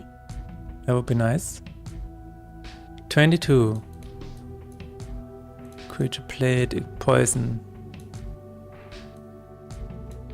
More poison maybe? I do have very vivid dreams, so sometimes... Here's the thing. I don't know if this is just me then or not, but I, for example, have a lot of trouble sleeping in the dark because I can see things in the dark that are really, really scary because I just imagine them, right? I can just imagine anything. And so when I sleep in complete pitch black darkness, I usually have to or have to turn on at least some small light source really, really quickly because I start to see the craziest things, honestly. That is why in the city it's usually alright because even if you turn off all the lights, you have some lights on the streets, you have some lights in the inner yard, in the courtyard. So there it is fine. But if I'm sleeping on the countryside, where when you turn off the lights, it is actually dark, I always have a huge problem. Some people can dream visually, some don't. I can sometimes. I can also imagine anything. I just don't visualize it. Wait, what is the difference? What is the difference between imagining things and visualizing them? Because isn't it the same for me? What is the difference?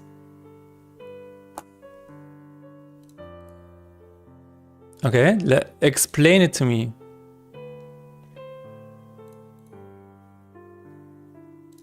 When you tell me, imagine an apple, I'm imagining an apple. Cool. When you tell me, visualize an apple, I have the same image in my head. What is the difference?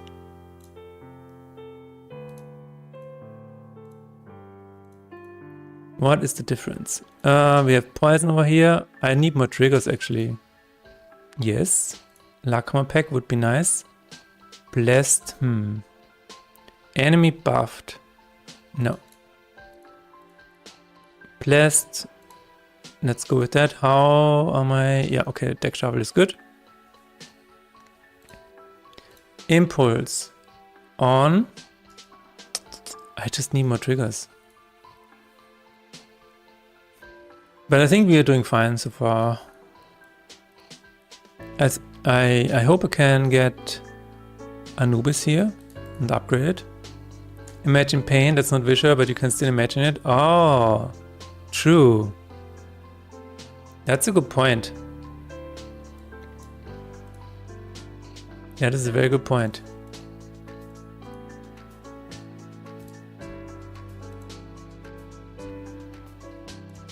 Point taken, court adjourned.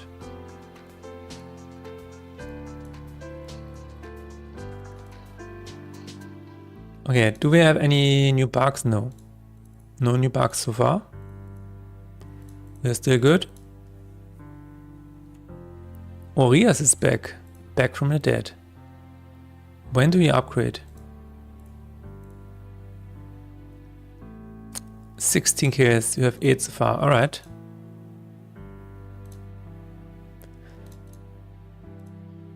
Some people also have the same thing as aphantasia with smell or audio. Or some people have an inner monologue, some don't, or can listen to music in their mind or not. Alright.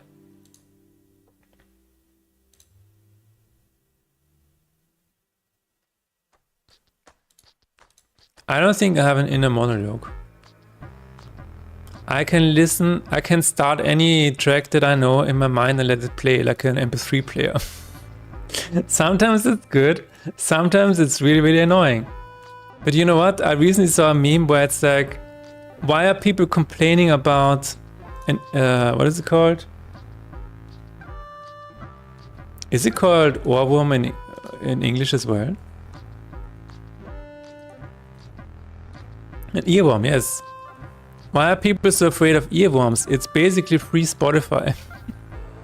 I thought that was hilarious. You don't have an inner monologue? I talk with myself all day. It's very hard for me to say, so I guess I don't have an inner monologue.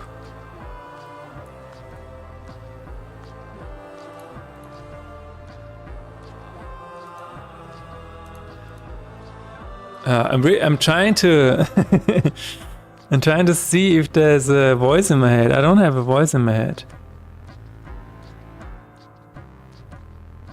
Maybe not right now. I don't know. That's interesting. A monologue. So what? Okay, is it your own voice, or do you have like a? Can you change the voice in your head? What is it? Do you have settings for that? Can you imagine yourself singing a deep or high tone? Yes. Yes, that I can do.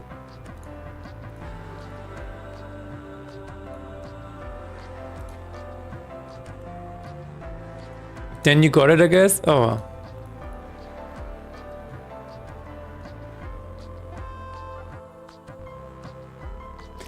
I mean, sometimes... Okay, let's be honest. Sometimes when something happens to me, I talk to myself in my head. I'm like, oh, did this really just happen to you? Or just keep going? Or, you know. But it's not on the whole time.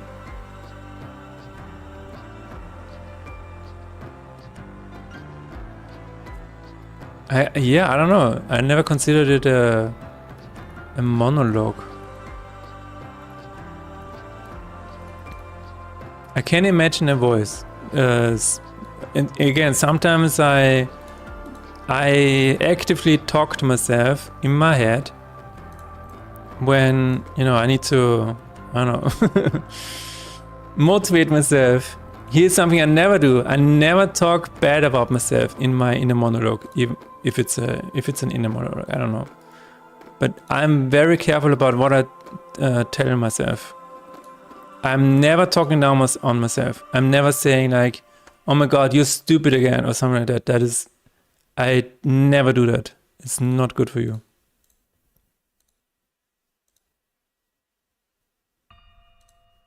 I think I might have done it in the past.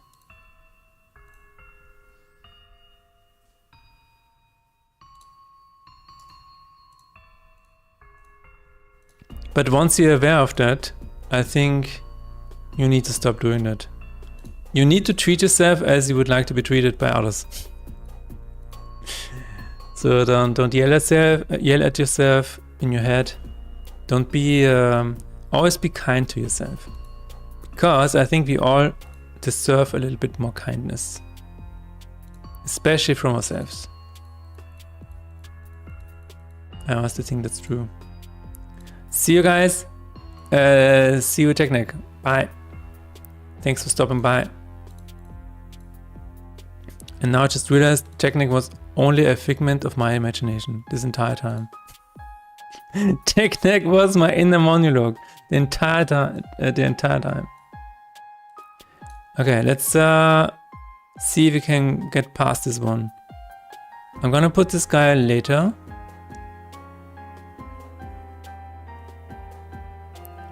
I'm going to put this this creature later on the board because I want to first get all of them down to a reachable HP. Wait a minute, what is insanity? Sometimes you add stuff and I forget. Increase the spell by this creature's card cost at the end of turn. Okay. None of them are insane yet. That's great. Oh, now they do.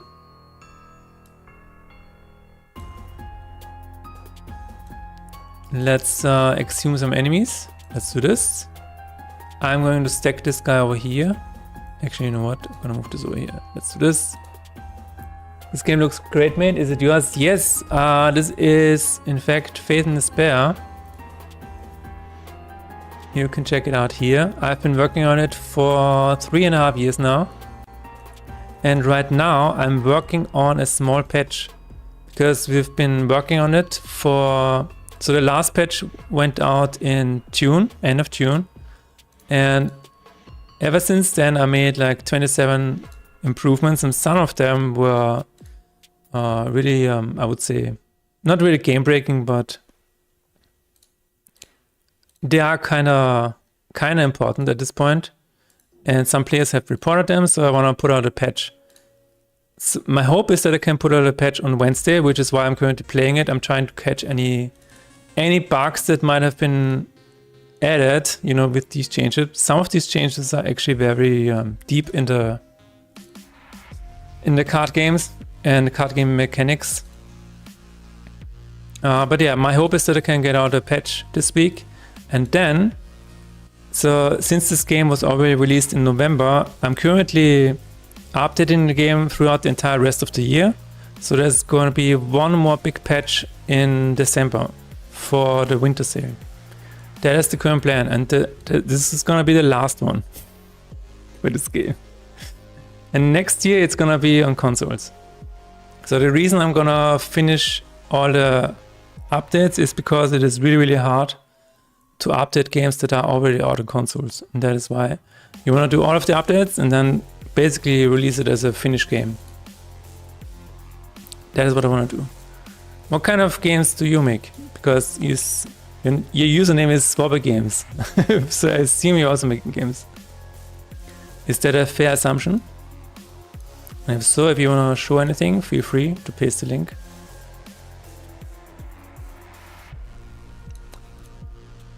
But again, yeah, right now I'm testing the game. It has 5 starter decks, and I want to play the game with each of the decks and see if everything is alright, or if we stumble upon new bugs, then we will fix them. Hopefully everything is going to be ready for Wednesday. That is my hope. But as usual, what happens is people will likely find bugs when the game is out, or when the patch is out. With the last big one, I actually had a beta test, and I was considering also doing a beta test for this one, but it's okay. It's not a big update. It's just a quality of life update with some smaller bug fixes. It should be fine.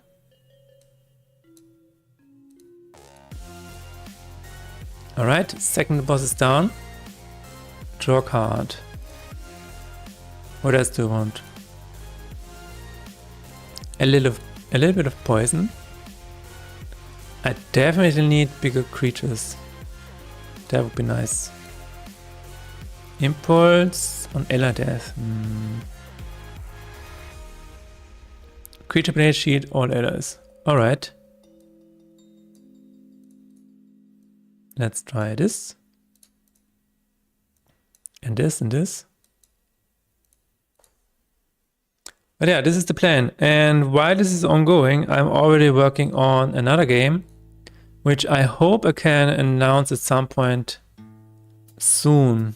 I'm actually planning on releasing a demo along with the announcement. So we'll see. Maybe in a month, maybe in 2 months. I'm making a 3D game similar to Dawnkeeper. Oh, it's Omnicore on Steam. But like I said, my player is still a capsule. Oh. Wait. Omnicore on Steam. I'm curious because you said your player is still a capsule, but it's already on Steam.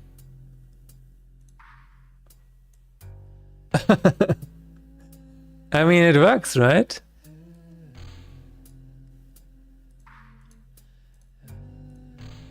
Yeah, cool. I mean, released it 2027. Okay, I'm gonna add it to my wishes and follow it. I personally really liked Dawnkeeper, so yeah. Generative air tools may be used during development to assist with translation for supported languages. Okay. I'm gonna be honest. This is gonna hopefully it's gonna work out for you, but people usually don't like this. And there's a good reason for that. Usually you can tell if something was translated by human or not. Yeah. So if you, I don't know, this is a big topic right now, right? This AI generated content disclosure. It's a very big topic right now. Some people say they care, some people say they don't care. I don't know. But if you, okay, especially in terms of translations, you might, I don't know if this is your first game or not, but you might consider just releasing it in English for now. There's one big game that recently launched, only in English, and it is called Forbidden Solitaire. Forbidden Solitaire only launched in English. And maybe you also want to do that. The reason they did this is because it reduced complexity by a lot. Now you might still wanna, and I'm not sure if you want feedback, I'm giving it to you anyways, unsolicited. The reason is they didn't do it is because they wanted to focus on making the game as good as possible, and adding a lot of translations would have meant that the game would come out a lot later. So maybe you can try to focus on only one language, English, and then you don't have this. Then you don't have to have this AI-generated content disclosure. I don't know if this is true that this is hurting developers. I think it does. So you might wanna think about it, and then you can just remove it. If it's only about translations, just focus on one language for now. It's fine. You can still set it all up and you know, whenever you want to have translated content.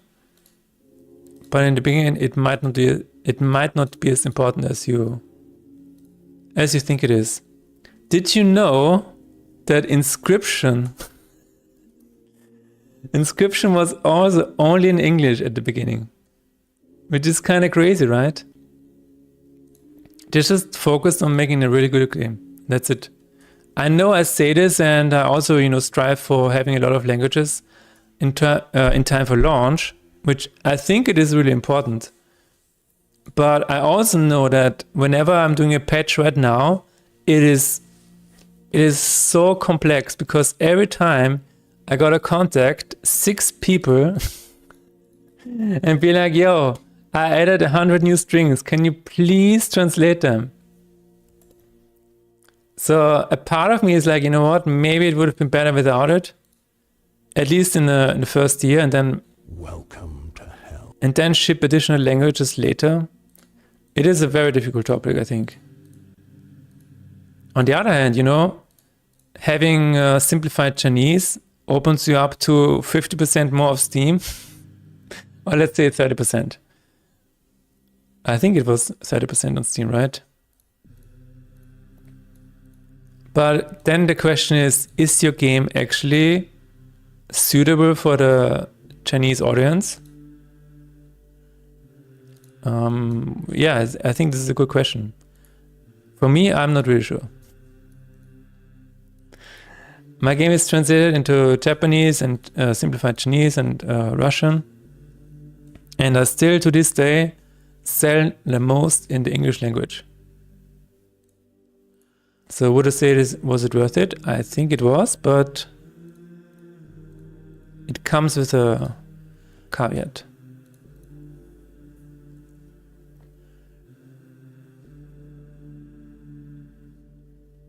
But yeah, definitely keep going. I hope it comes to a release eventually.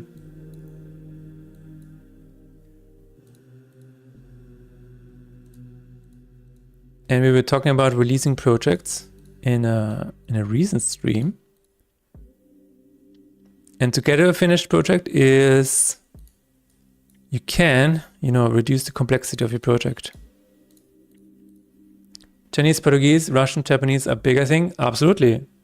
I will look into it before release if I should remove it or not. The translator flow is set up already. Yeah.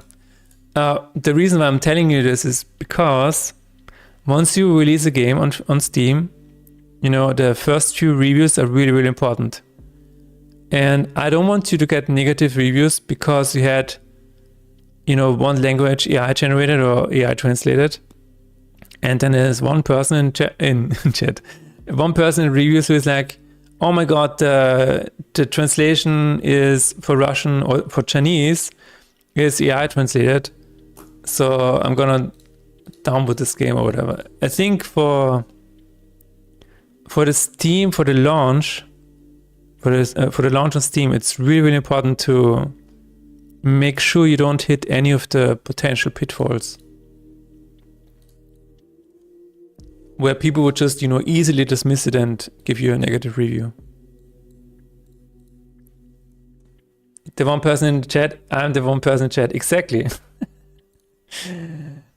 I mentioned Japanese because I know, for example, my Japanese translator, he knows that this is really, really important, because especially, and I guess every language, but especially Chinese, I know that they have a very specific way of translating the games into Japanese. Some words aren't even really translated from English. They just use the katakana or the English way to write it, or the English word written in katakana. And there are a lot of these situations where the AI translation would give you something entirely different. And I'm so glad I have the Japanese translator, because this game has received, I think, at least 3 times praise for the Japanese translation for what my translator did. That is why I think people, especially Chinese, I don't know if it's that important for other languages too. I personally think so. But yeah, in terms of Japanese, you really need to be very careful what you're doing. There's almost this respect kind of thing where you translate something using AI. It's almost, I think it can, maybe for Japanese players, can feel disrespectful. I don't know, maybe that's where it comes from. Did you consider that reviews are localized? Most people only see English reviews in Norway, for example, unless they mark that you want to see other languages. Yes. Of course, but that means that even then, I don't want to have very positive on the English side and then mixed or negative on the Chinese side. I wouldn't want to have that. That doesn't make any sense to me.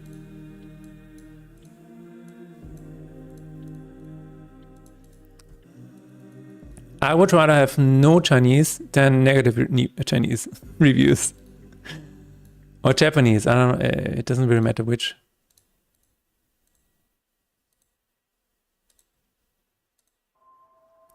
All I wanted to say is you gotta be really, really careful in terms of translation. There was one other guy who made, god damn it, what was it called? Thronefall.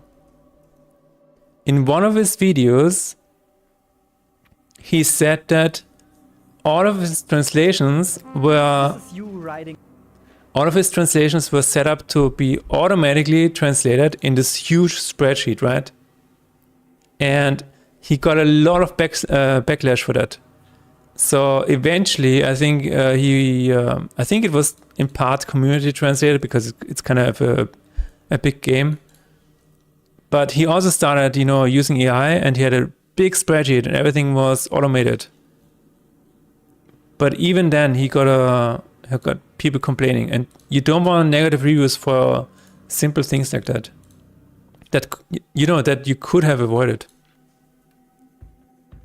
Even if reviews are localized, users can still see general review score. Yeah, exactly. For example, Slay the Spire 2, right? You still can kind of see what's happening here. Even if I say all languages, simplified Chinese mostly negative. That's crazy. Oh my god, but it's still the overall, right? I'm not really sure. But yeah, it doesn't make any sense if then, as you can see here, imagine this was because your simplified Chinese localization was not on par. And then you have mostly negative on the simplified Chinese side. I don't think this makes it any better. Because then you're doing them a disservice and you want to make a product that, you know, that is satisfactory. So if you're offering a language, I think it needs to have a certain quality. Language is very finicky. It's just, you know, very human at the end of the day. And only humans can do that. Now, if the translators are using AI to base the work on, maybe, yeah, that is their decision, I guess. But yeah.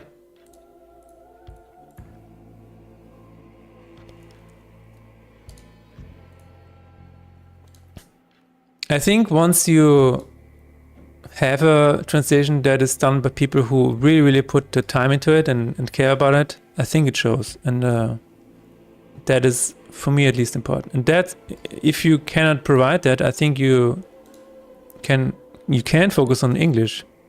That is an option. This is why I told you all of these examples. There are games who only focused on English at first, and it was totally fine.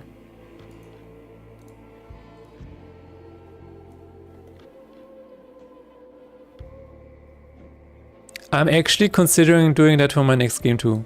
I'm gonna be totally honest. The next game that I'm also currently working on right now is we're probably going to not have any other language than maybe English and German. German because I am German, I can do it myself. But we will see, we will see. And then maybe later add some additional ones. Because again, the big problem is, for example, if you're doing an early access game, you need to contact your localizers every time you make a patch. It just, over time, this accumulates a lot of time that you need to spend on this. Okay, I'm gonna die. Hopefully not. Okay, the boss is dead, that's good. Oh my god. I got a lot of broken spells here, but we should be fine. How many are here? Okay, that's it. Thank you very much for the follow.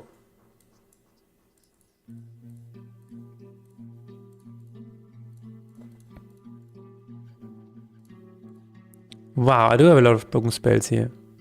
All allies. Okay, let's try making a all allies. Stone skin. Yes. You are welcome.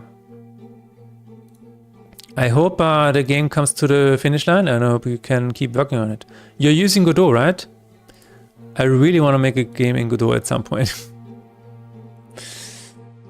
I have not. I mean, I have worked on a bigger game in Godot last year, in the beginning of last year. It was really, really cool because I finally saw what a big game looks like in Godot. But I still have yet to make one myself.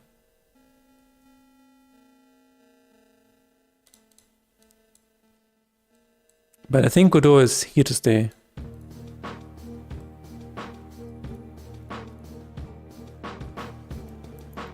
I've said a lot in the past, but Godot is only gonna get better from here on out. It's really exciting.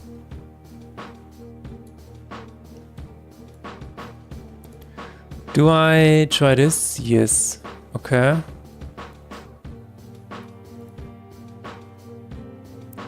We have still not encountered a new bug. Which is fair. It's okay. I don't really necessarily want to see bugs, but it would be nice to see them now before I release the patch. Okay, give me, oh my god. Costs faith instead of despair. No, I'm gonna kill myself. This is not good. I would definitely not survive this. Dude, this is actually not gonna work out for me, is it? I think we might actually have a problem here. We might actually have a problem. Enemy attack. Godot seems really good. If a newbie like me can make something, I think anyone can. Yeah.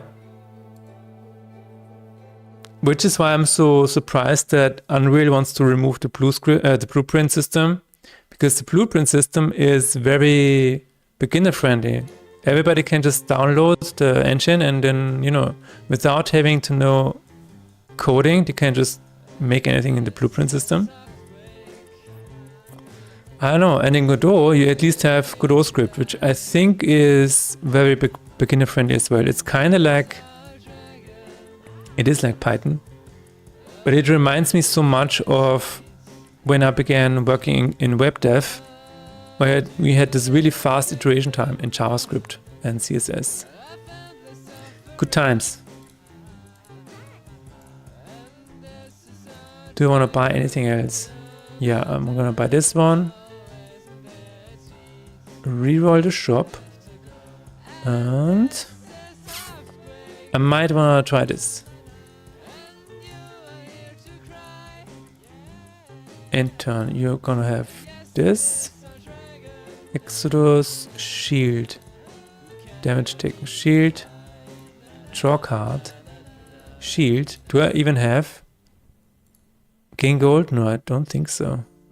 No, doesn't really work. Well, then I'm gonna say intern. Yes. Okay, let's see if I can survive with 9 HP. First turn inequity. Is it gonna adds a pact spell into your deck? Alright. What game modes you have? X enemies, boss endless. I have 2 game modes. I have boss rush mode and I have endless mode, yes. Endless mode can be selected at the end of a turn, so you can just keep playing. And boss rush is something that you can enable in the beginning. Exercise. Oh no.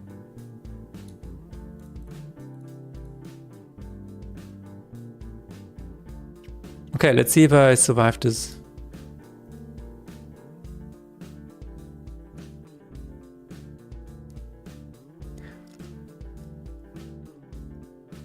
What was that? What was that? Wait a minute, something happened here. I think I saw a bug, guys. Wait a minute. Adds a pact spell into your deck, but the spell appeared. Oh my god. Oh my god. I think the spell is actually behind the curse.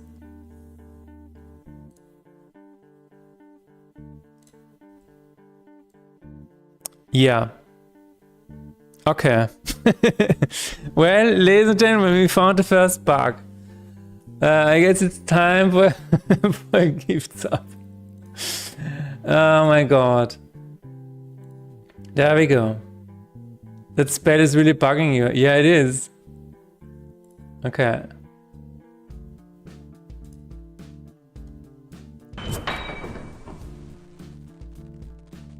Discount engineer has gotten us up. How did it end up there? I have no idea, dude. I have no idea. I'm gonna try resetting that. Oh, wait. So, it is not here yet, right?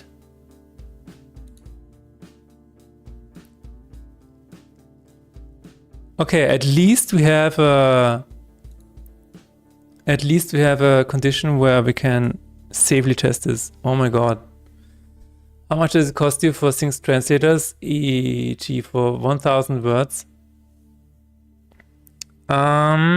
It depends on every translator's rate. Wait a minute. Let me find it for you. Let me find it for you. So one of the translators of mine has a rate of, hold on 1 second. I don't wanna share the name.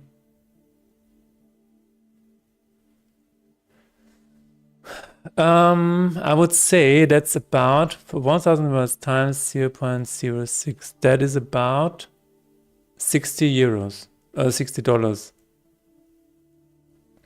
So it is about 0.06 per word.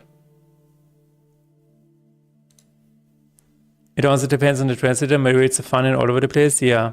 It's also, you know, when you live in a country that doesn't really allow you to receive money from other countries or from certain countries, also makes it difficult. Okay, inequity. How did this happen? This is incredible. We actually found a bug, guys. Card. Iniquity. Why does it summon a pact spell at the top right corner? Inflict summon, generate pact spell card, yes. If into hand, otherwise it adds it to a discard pile. Okay. Okay, at least we have a state where we can test this. Yeah. That is hilarious. Okay, load it. And we can test it, right? Yes, okay. I actually tried to figure that out. I hope you can find a way.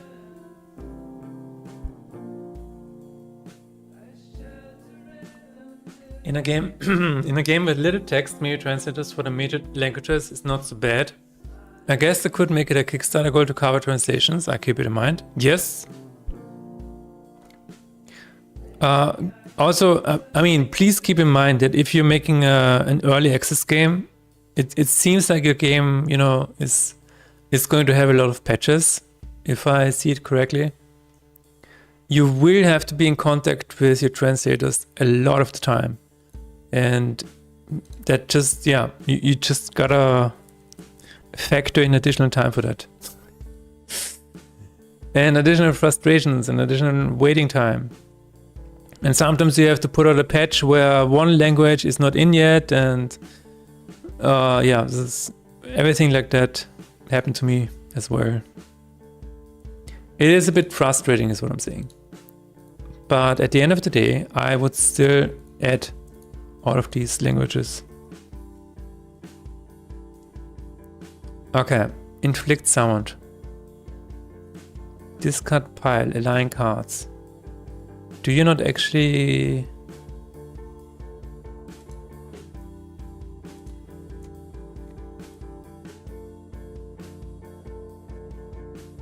Add range? Does it not actually land on the discard pile? Let's figure this out. I think this is not that hard to solve.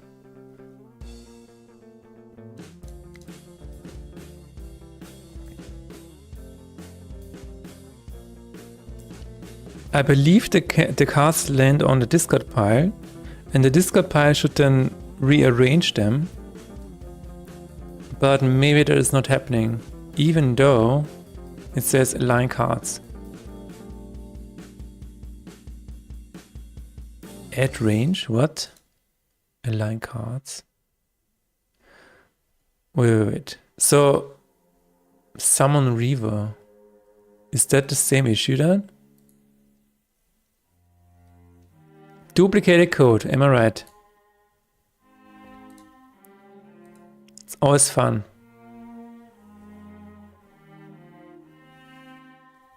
If this is not working, then maybe the other one is also not working. That's not good. So I'm going to...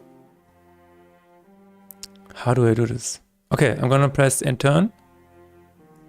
All of them are up here. I'm gonna get back to the menu and then continue and see if the cards are also still here. Save and quit, continue. They are not.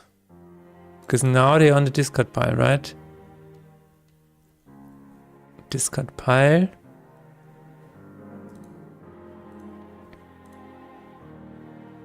Oh, I actually contacted the guy from Crazy Spirit about localization work, and they're not considering Russian or Ukrainian localizations right now Because they have no way to pay for servers in a way that can be taxable. Oh. Yeah, that's that is interesting for sure. So yeah, the card is definitely on the discard pile.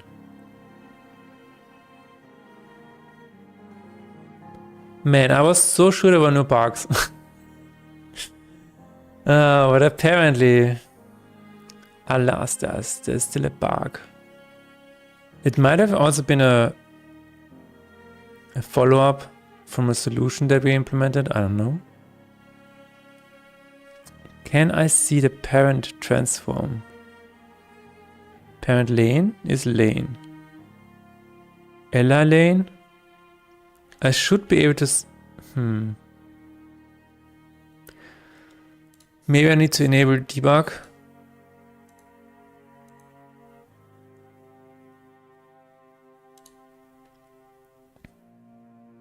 To see it.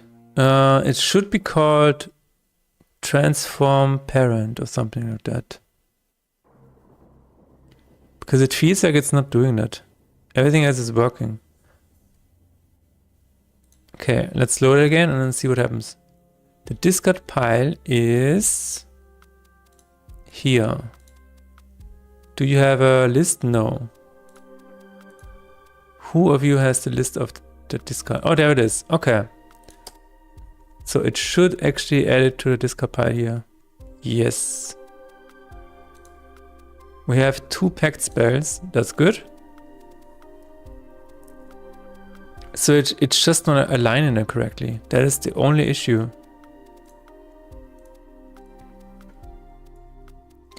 Then we can say card script transform position is discard pile transform position. How about that?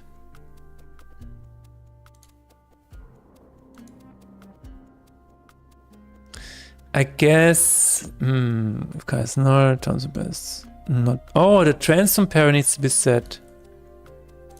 Okay. Discard pile. List add. What else is this doing?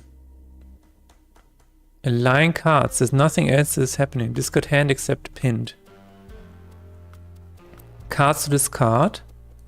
It adds them and discard all except pinned.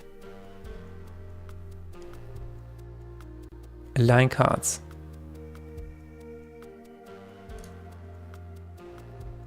Discard card. Oh. Cards remove. Card discard. Align cards straight. This is in hand. Okay. Wait a minute. Discard. After discard. Yeah, you need to call this as well. Alright. So... Phew.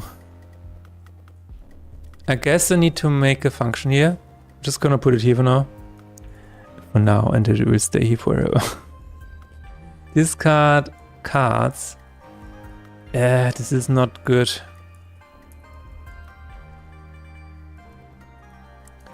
Discard, and then we will say cards to discard for each.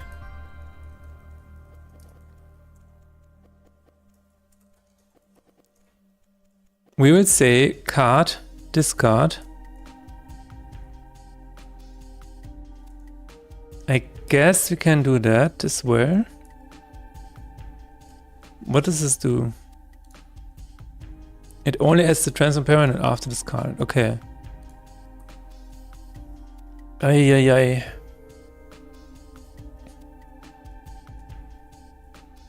It adds it to cards, which is weird, because this card is removing it from cards, right? No? Maybe not. Wait, let's see all of the Tinjong. Discard card. It says card remove card, so it... Oh, this is from the hand. Okay, no, never mind. Then we can do Oh my god. Cards to discard and align them.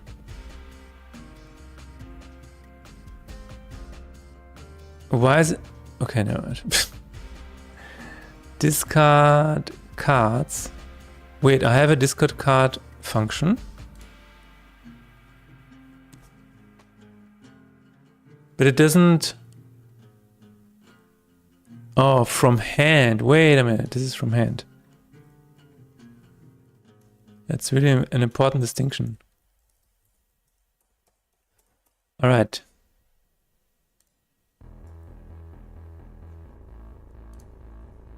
Then we will see this.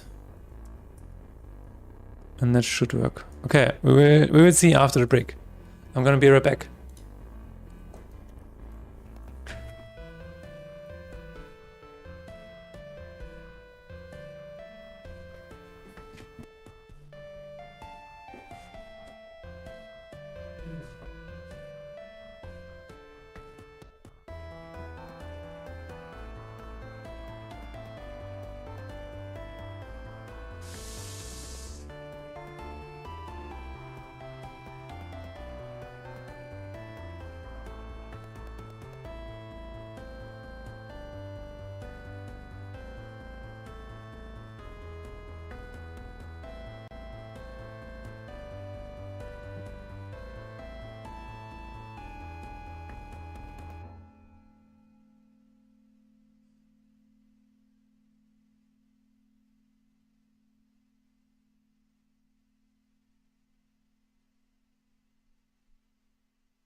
All right. So we're gonna make sure that we're using the same function on the other as well. Now that we have a function. So we're adding this. I don't know. I really don't like that. Can I just do this? No, this would mean... No.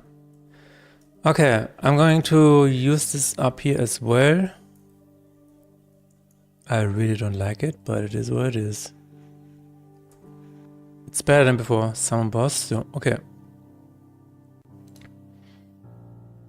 Let's see if the bug is now gone. I would assume that it's gone. But who knows? I'm going to start the game.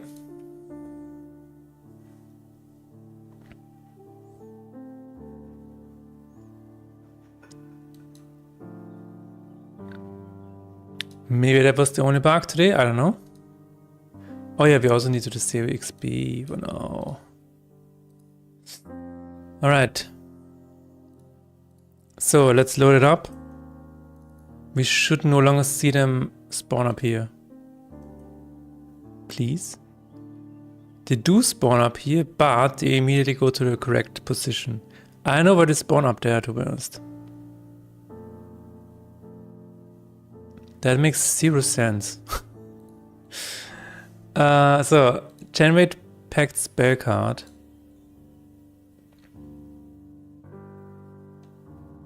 Generate spell card. Add curses. Oh, yeah. I mean, if I just copy this from somewhere, then it will, of course, get generated here. Maybe I would just, I don't know, do I do it in the center or do I do it off screen?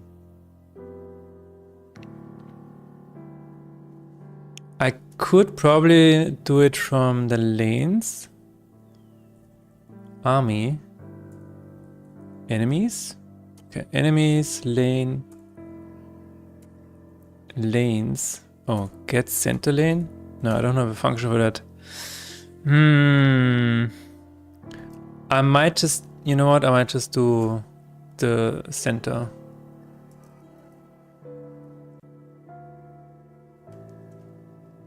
New vector, of course.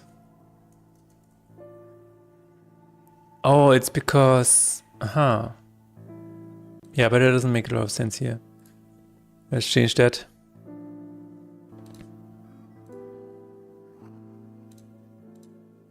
Generate spare card. Does it... Wait a minute. Is it given to my hand?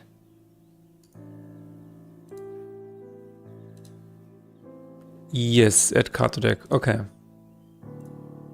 Interesting. Well, if it's only about discards, then that's fine. Trying to think where this bug could occur anywhere else, but I don't know. So it should now spawn in the center of the screen. Alright. Now I don't like the summon here that occurs. We could just spawn it on the discard pile. But then you don't see what is happening. If you like C#, you can still use it if you wanted to try Godot next time. Yes, thank you very much. A friend of mine made Lost for Swords. And this was also made in Godot, but completely in C#. So if you want to check out a game that was done in C#, this is it. I think it was really, really cool. I think there are some... Maybe there's one downside where it doesn't really work for WebGL builds at the moment or something like that. But maybe they fixed it. I'm sure they found a way. This is the cool thing about it being open source, right? People will find a way. People will solve it.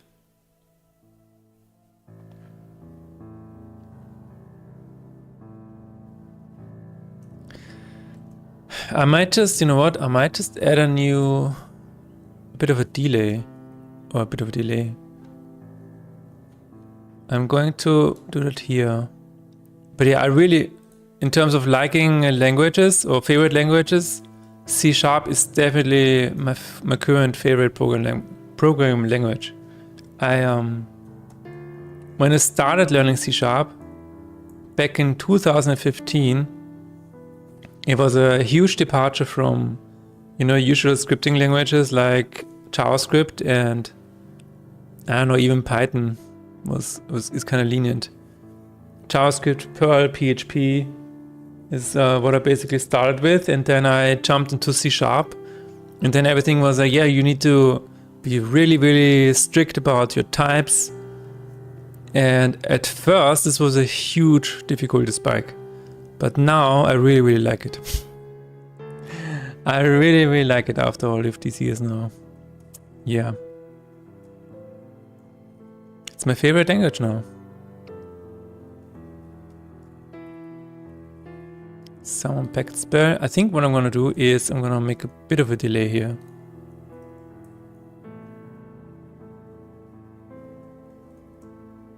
So instead of doing this, I'm gonna say 0.5.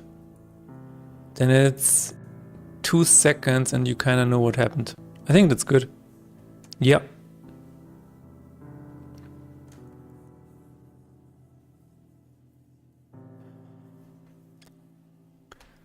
But yeah, do you guys have a favorite programming language? I think, yeah, again, mine is C#. I really, really like JavaScript too, though. It's kind of freeing not having to worry about stuff. Just write stuff.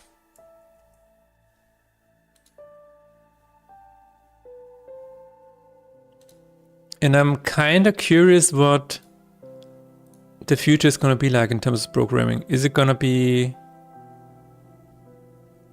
Oh, wait a minute. Is it going to be more C#? What is the next programming language going to be? That is what I'm really curious about. I use typing in GD script mostly so I always have access to autofill suggestions. That's definitely cool. I wasn't aware of this, I think. That GD script allowed types. And calling functions or accessing variables from the type. That's really cool, yeah. No, typing typing just helps you out a lot. I barely ever programmed before Godot, so it's GD script for me. It's high level English-like. Yeah, no, GD script is really, really good. It's very Python-ish, I would say. And I personally really like Python. And if it enables people to make their games, I think this is a good thing. Absolutely. No, there's nothing you can say against this. Absolutely nothing.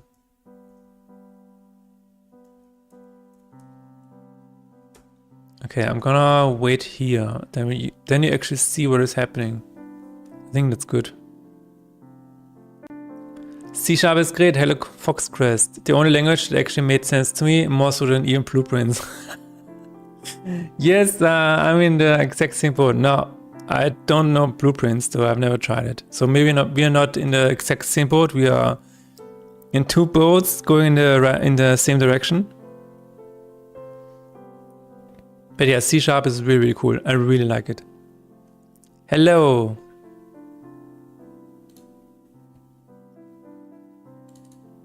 Again, it has turned from being a huge challenge. In fact, when I made my first game in Unity with C#, I almost gave up on it. I was like, you know what? If this is what programming is like, I don't wanna do it. I just wanna make a game. But thankfully, I just kept going, and I made a small game. And every time I wanted to implement something, I just learned how to do it. It was really tough in the beginning. Especially coming from, very lenient languages like Perl and JavaScript, where you could just write anything you wanted and it would kind of compile, I guess. It would do something. But now I really cherish C#. That was me in Godot script too. Nice.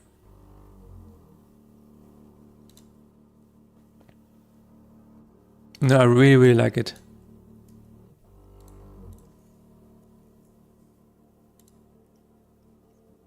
I don't really know why though, but once you know your way around it, I think it's just,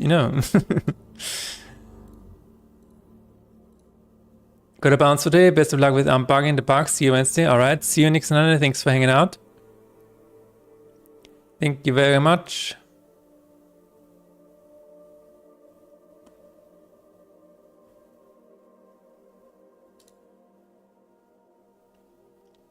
Okay, let me see that again.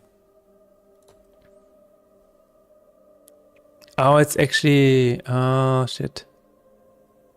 Other than that, it looks cool. We need to put it in the front.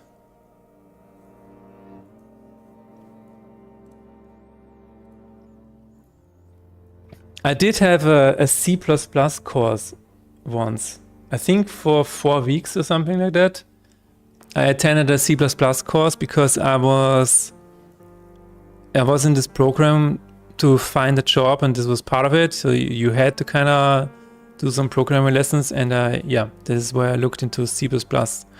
And with my wife, we actually made we worked on a game a long time ago that was written in C. But yeah, C++ and C are I think those are a bit too low level for me. No, assembly though. Assembly is really cool. Yeah. Everybody should go back to working on games in assembly. I think assembly is the future, let's be honest.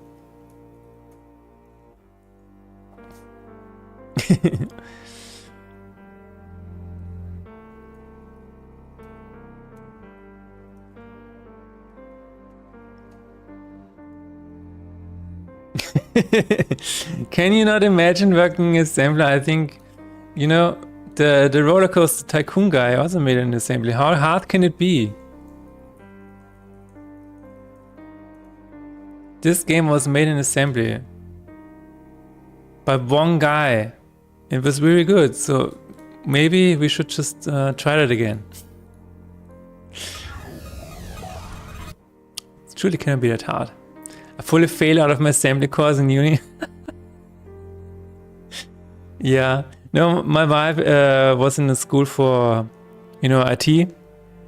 And they even had to code their own small CPUs with assembly. I think it was a small CPU, something like that. So I kind of saw what what that meant. They had a book like this for assembly. I think it was 3 times as thick as this. But it was definitely fascinating. It was definitely fascinating.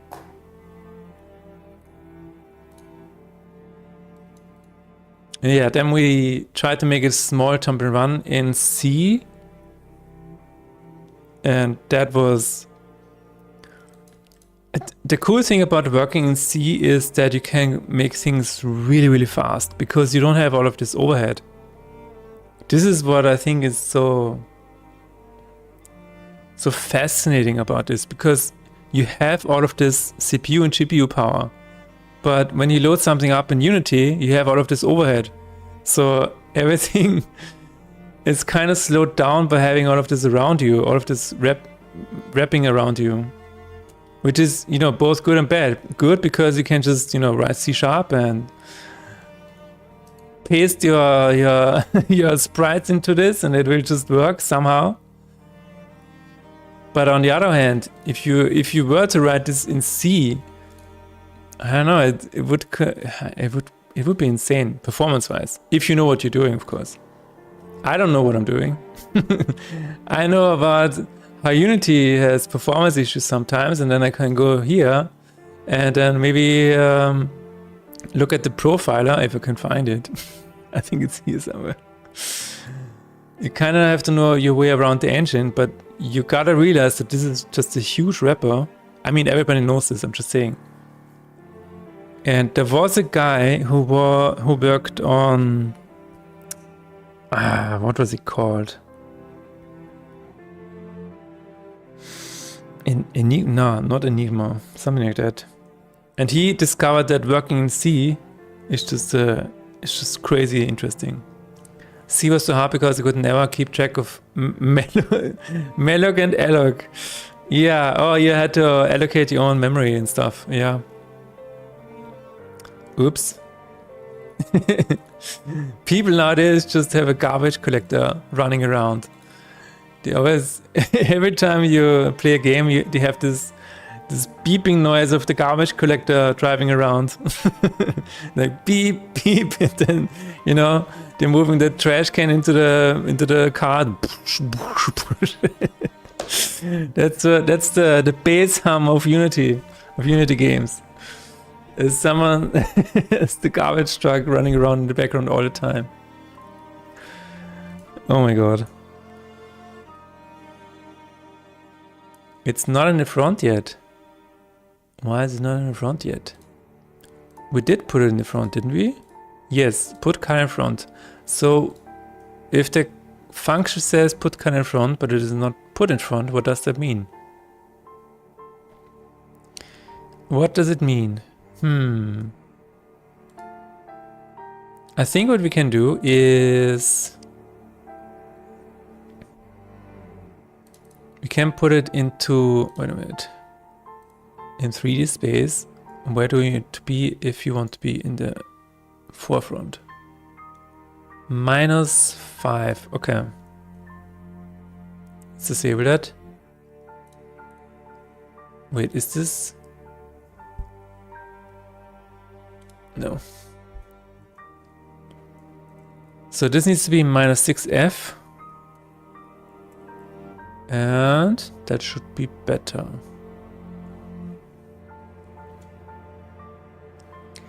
We worked for 2.5 hours or 2 hours and 50 minutes to find a bug, and now we spent like half an hour to fix it. Hopefully this was the last one. We will see.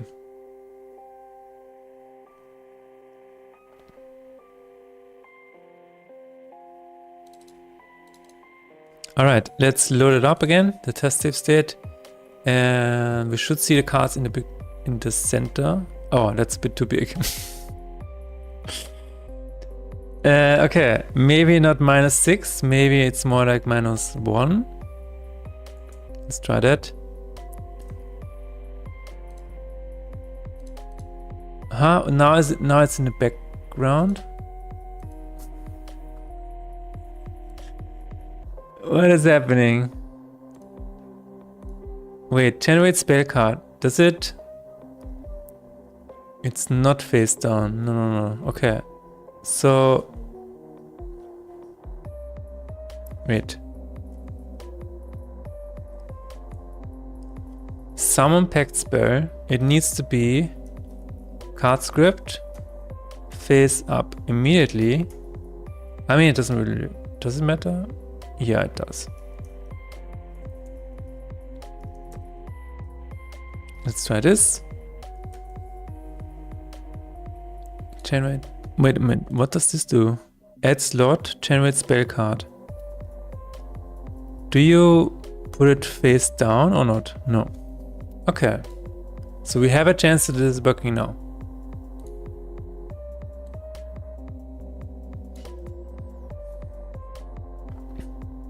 Honestly, I don't know if I ever wanted to be good in programming. There was a point in my life where I was really happy just making things. For example, in Half-Life, just making maps in Hammer.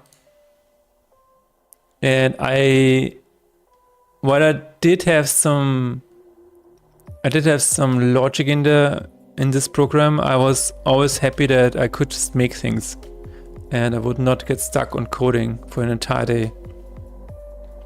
I think there's a bit of a trade-off. I know some people, some friends who really don't like coding, and they will just find a way around it and still find a way to make games. And what's so fascinating to me is that they can create really, really cool things without being, thrown into these coding rabbit holes where this is a bit of a weird thing, because the more you know about coding, the more you're able to do, the more you're able to realize what you have in your head. So the more proficient you are in coding, the more things you can do. So the less restrictions you have on the ideas that you can generate. So in theory, you can make bigger and better games the more coding you know. So, and this is where I'm like, yeah, but what if what if you just want to make a game? Does it mean your game is better because you know coding, or does it just mean that you can work on a game for much longer because you can create all of these things now? Basically what I'm saying is the limitations of not knowing to code good for you or not? Is the fact that you know coding removing some of your limitations, is it good for you or not? I don't know. Sometimes I really don't know. No, that's too in your face. Okay, but does it work the second time? Let's give it another try. Okay, yeah, it works, but it needs to be a bit less on the nose.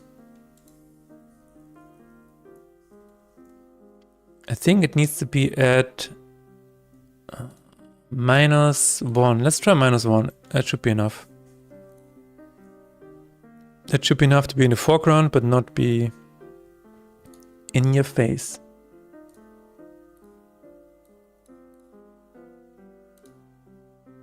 And I think then we are ready to continue with the playtest.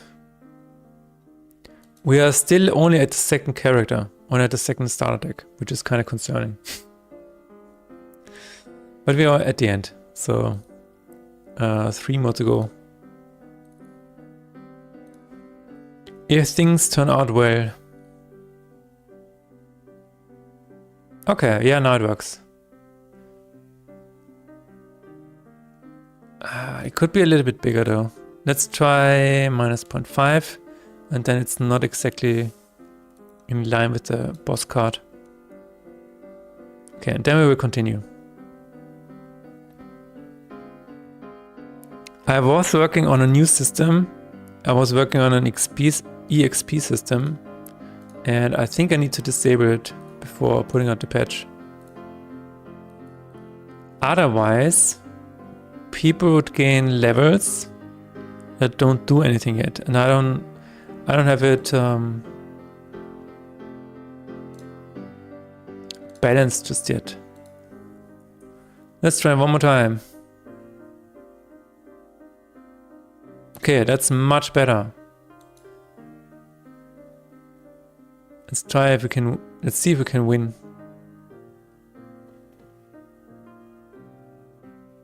Wow. Heal 3 all enemies. Okay. I'm going to do this. You are confused. That's fair enough. Oh my god.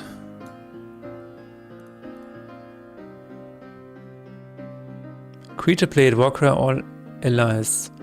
Debuffed? Okay, that's okay for me. As long as you keep me alive, that's good. Creature played. I'm gonna give you one more. Oh, it still needs 7 kills, that's crazy. Gonna stack a few here so to be safe.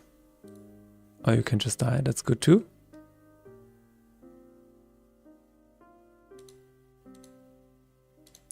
Ten more.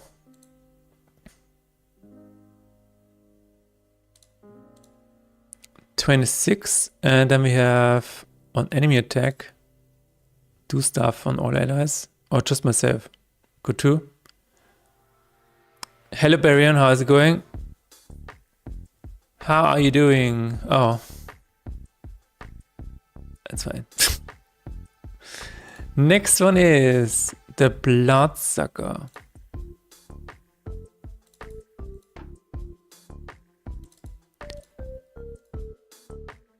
Let me disable the XP system for now. Because I think we already have XP now. Plugins, JSON tool. Current XP. There it is. Hell yeah, we need to disable this.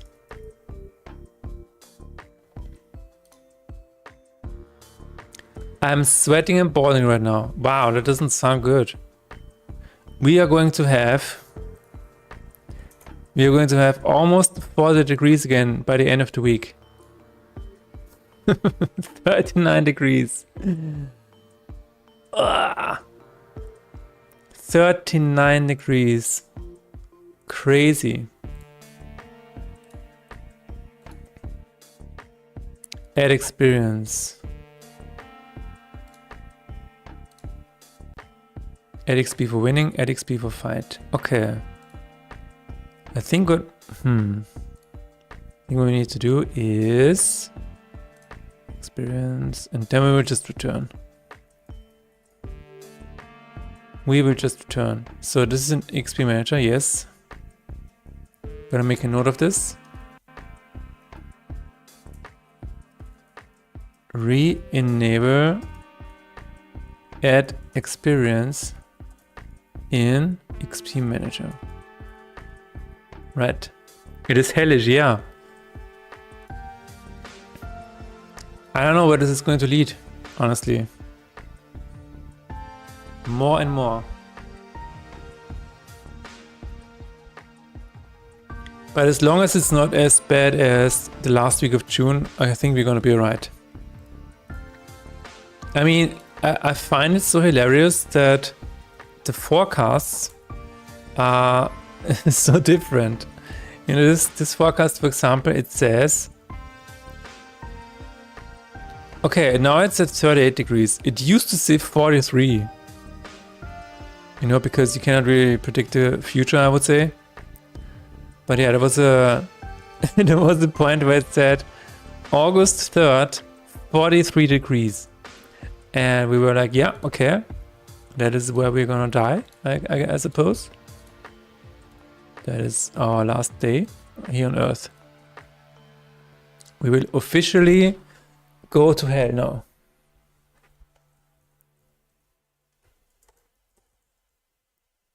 Alright. But yeah, until then, we are gonna keep making games. And we will do as if nothing is wrong outside.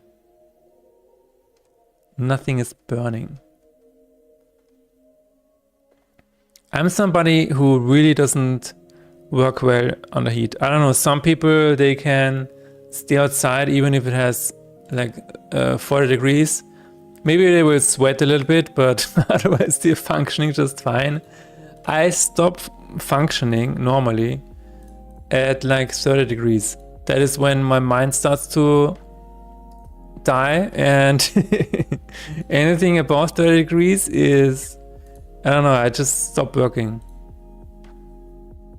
I live in Norway, 21 degrees today, but it has been warm this summer. Dude, I was just in Oslo. We were in Oslo, I think 3 weeks ago, something like that. We were trying. we also saw the World Cup match, the last one, you know.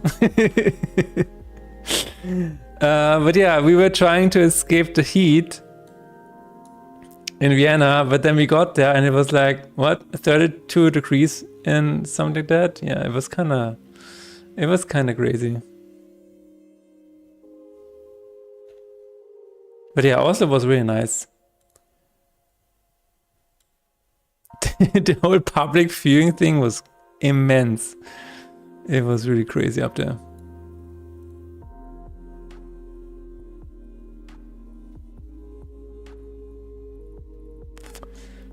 But yeah, that was Oslo. The Pixel Forest was so nice. Probably one of my highlights of the trip. Really cool. But yeah, I want to have 21 degrees again. It was so hot. You haven't seen that forest? Yeah, it is in one of the art installations in Oslo. There he is. I think this was so fascinating because you could be on one of those islands and it looked kind of like a regular forest, and then you take a turn to the left and then suddenly, like for example here, this could be a forest in Vienna, honestly. And then you take a move to the left and then it's just, oh, we are at the sea actually. Oh, that's interesting.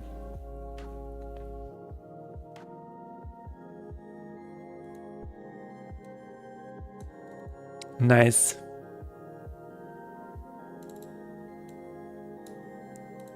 I wanna go again. Also, I mean, oh my god, this church, completely made out of wood, so beautiful. I mean, black. Can't be in a forest. Yeah.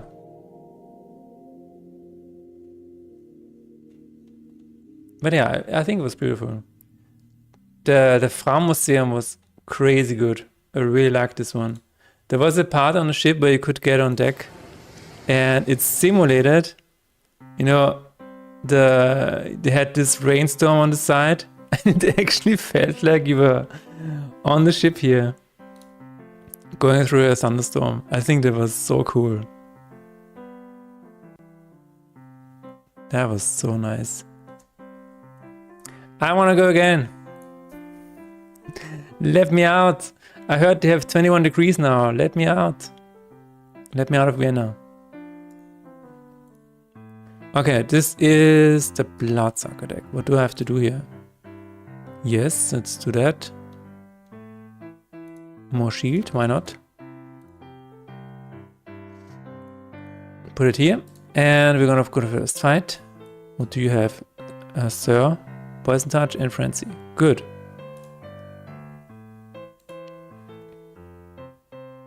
I'm gonna play a few more creatures here. Why not?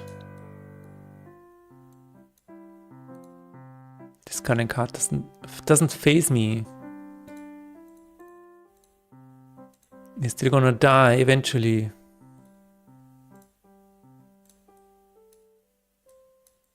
My next destination, my next travel destination is going to be end of October. I'm going to be in Thailand, in Bangkok, for Gamescom Asia. I'm really looking forward to that. I've never been there before, so this is going to be a first. I'm really excited. My game is going to be there as well. I'm going to be in the B2B area. So I don't know. I expect some feedback, but not a lot else. I guess somebody will have some really cool things to say, and somebody will probably have some not so cool things to say about my game. That's how it usually goes. But I'm just there to have fun. That is my main goal. Otherwise, zero expectations.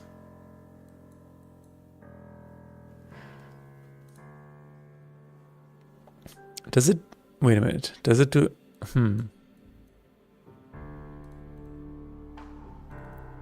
I think most bugs that we are finding, or that we will find, are probably related to the bosses.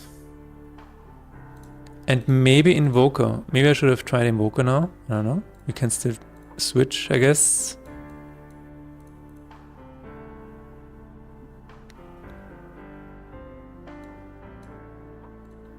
Bite this a little bit, please.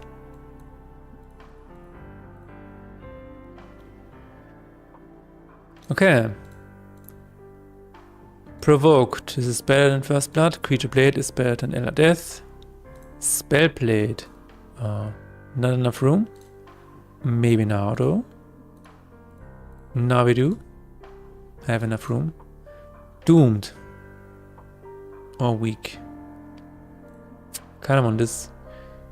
Or maybe Rip actually. Attacks twice, the target has bleed. That would be nice.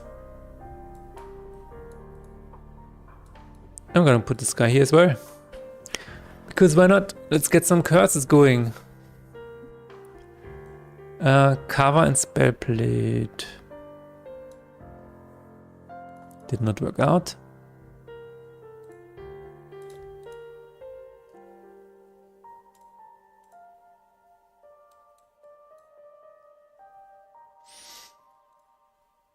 What I really liked about Oslo is that everybody was so fit. Like there's a river running through Oslo, and everybody was swimming in it, and we did not understand. But apparently, if it is liquid, people in Oslo will jump into it and swim in it. That is what it felt like, and everybody was running and doing fitness stuff around us. It was so cool.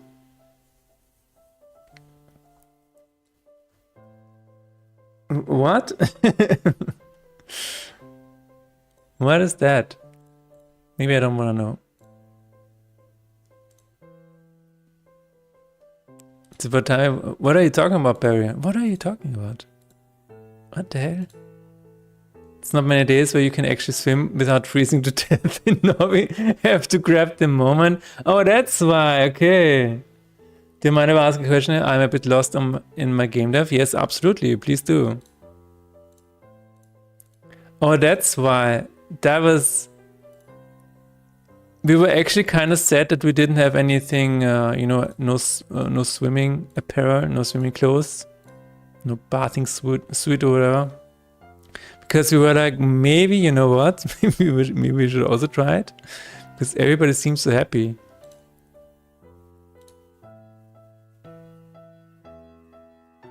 Okay, redraw. Or, no, wait a minute. I can just sleep one. Sleep this guy. And now sleep. All right, summon. I think this is all right here. Yes. I'm gonna put another one here just in case. Put a shield on this guy. And a little bit of doom. Oh, it has resist. Okay. Ah, because of this guy over here. All right, poison touch and frenzy. I don't have. I mean, I can do this. Yes. Amazing. We have another sleep here. But I think. Why do I have this? Did I actually choose this? I might have. So, provoked on... no, I think this is all good actually. Let's go to treasure, study. I'm gonna increase this guy over here.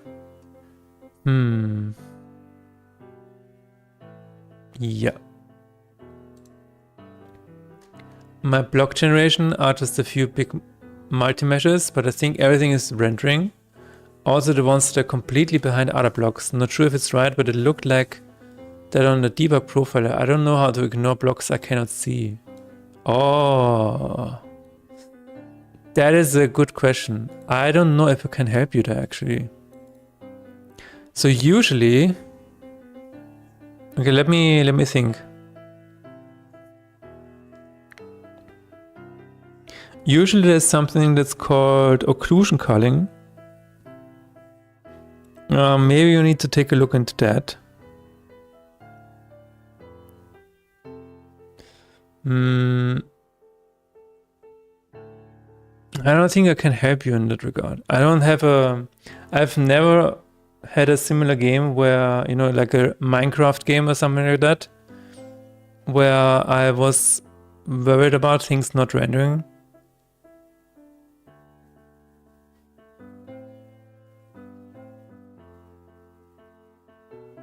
No, I don't think I can help you. You might have to look into occlusion culling, which is, I think, what you want to have. And I will read about occlusion culling. Okay, cool. You're welcome. It might be... It sounds like a job that Godot needs to take over. You know, I think the engine should be able to handle this. Is what I mean. So yeah, maybe it just needs a... Maybe there's something in Godot that is where it works like automatically, quote unquote. Hello Teabag, good evening and good night.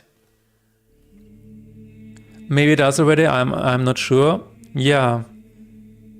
This is I don't know, I don't have this here. For me, I mean, in my case, okay, maybe this helps you. In my case, I know exactly when a card, for example, should not be rendered. And I don't know if this is true for you. Maybe if you have a block game where you can simply check neighbors. And if you have neighbors on all sides, you can just not like deactivate the render. The mesh renderer. I don't know if you can do this. in your game, but that might be the first thing that I would take a look at. Maybe you can then even completely deactivate the object and save performance. That would also help. But the other one is probably you need to make a... You might have to do recasts from the camera to the cube, to each cube in the scene. And this sounds really costly, so I don't know if this is the best way to go about. But again, I think maybe Godot should be able to handle this. And a bit of math. A bit of simply checking, you know what? There is nothing, or there is something standing between. So you have a cube here. This is a cube, and you have a camera here. This is the camera. If this cube says, wait a minute, there is something between me and the camera in terms of position, then I don't render myself. But I don't know if this is the good way to do it. I think there might be many many ways to do this. But yeah, occlusion cutting, and maybe just check the neighbors of a cube. And if all sides are blocked, then it doesn't need to render. I could do this a one-time thing and then update only neighbors when a block is mined. Yes, something like that, yeah. Because that feels to me like a very simple quick fix.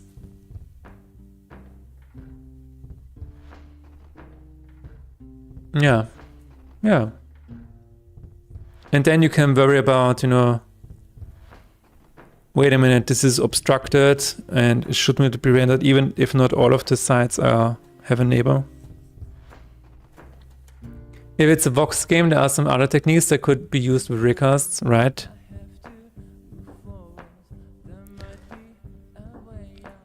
How is it going for you, T-Bag? How was the weekend? Did you work on anything? Did you do anything nice? We are playing a game right now, because this is what you're doing sometimes. Sometimes you gotta playtest your own game. Dog feeding, as some people call it. Test your own products.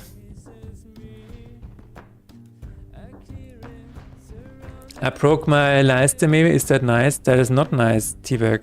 That is not good. Did you go to a... I was gonna say dentist. Did you go to a dentist to check if your Leiste is gebrochen? Did you go to a doctor? Do you want to go to a doctor? A Leistenbruch is not a good thing at all, no. That is not good at all. Especially when you don't know if it's true yet.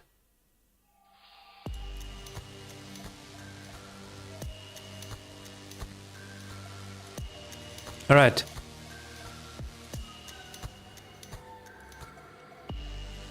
Let's try to get to the first boss or second boss. Do you want to sacrifice anything? Nah, give me all the curses, please. I want to playtest the curses as well. Upgrade.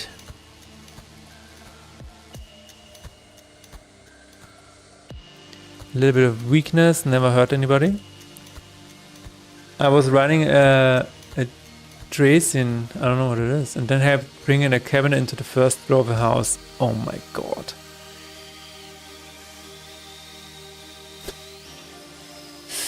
That sounds really painful, T-Bag. I hope it's gonna be alright. I'm not sure to have an appointment on Wednesday for... Okay. Fingers crossed, my dude.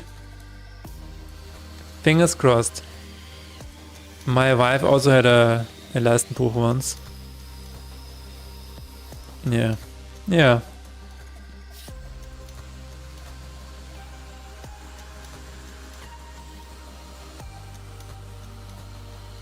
I don't know what it's called in English.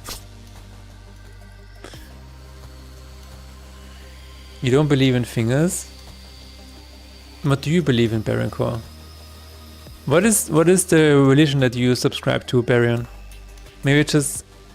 Yeah. Excuse me?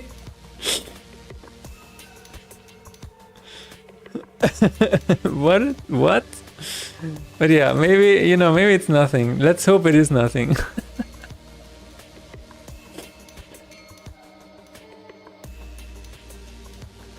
just casually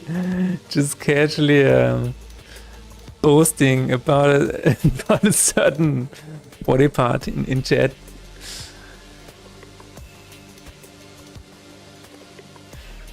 But yeah, let's hope it is nothing.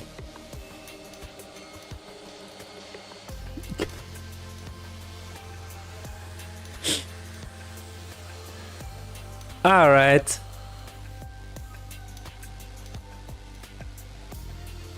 On Wednesday, huh? I mean, that's in 2 days. Do you have any pain at the moment, or does it come and go? I don't know how it is, so.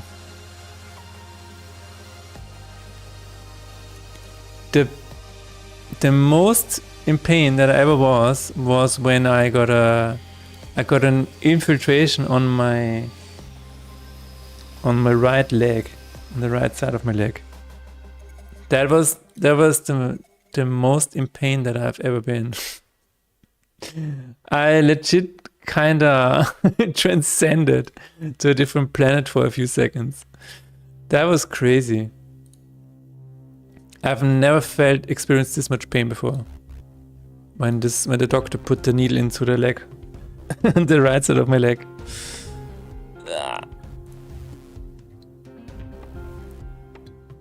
Maybe just a weak midsection. I don't know what it's called in English. Yeah, I also don't know. Comes and goes. It's a strange thing. That's why I'm not sure. Yeah, that's weird. Oh my god, the human body. Can't live without it, can't live with it. Hey, what the hell? Why does it stay here? Stay. And go back, please. God damn it. Mostly cannot live without it though. Yeah. It is, it is what it is. We only have this one vessel to go around.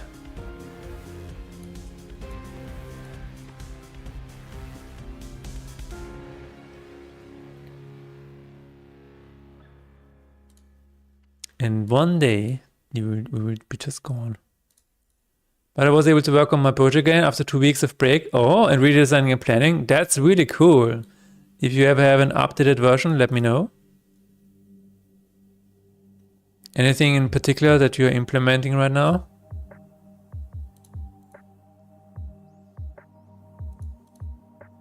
But yeah, an automation game is really exciting, I think, because there's also an audience for that, which is really cool. You're making a game that people are probably going to want to play.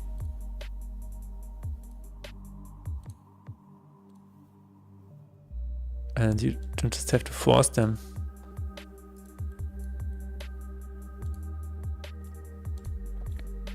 Oh my god, it's going ham.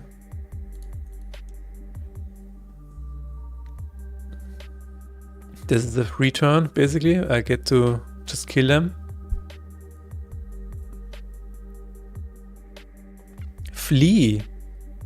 How about, sure. Let's do that, let's do this. Got a lot of money. No, it exodused. It exodused everything.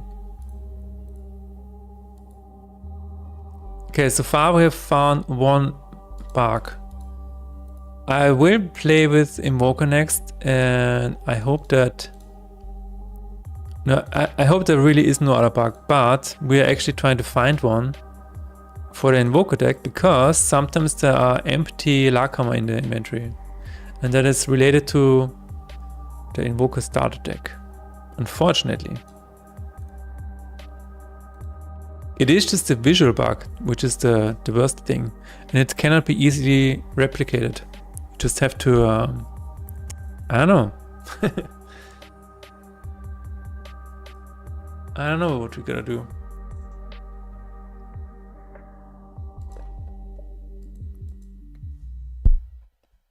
This will never end, yes. Flight or fight? Anybody ever experienced a fight or flight response to anything where you actually panicked? I was in a concert once. It was the was the band called Apocalyptica? Yeah, I think so. And in the second half, I actually they put out a really crazy drum kit that made a huge noise, and I actually got a panic attack from that. Yeah, that was interesting. It was because there was so much bass going on that for a moment I thought I was gonna die. The human body is so weird. You know you're not gonna die, but the human body is like, the brain is like, wait a minute, but I'm seeing all of these signals, I think you're gonna die. And then it just starts the panic attack mode, which means you're spiraling into believing that you're actually gonna die, which is completely stupid because nothing is happening. And then your heart is like, wait a minute, we're gonna die, oh my god. Heart completely freaks out. Oh my god.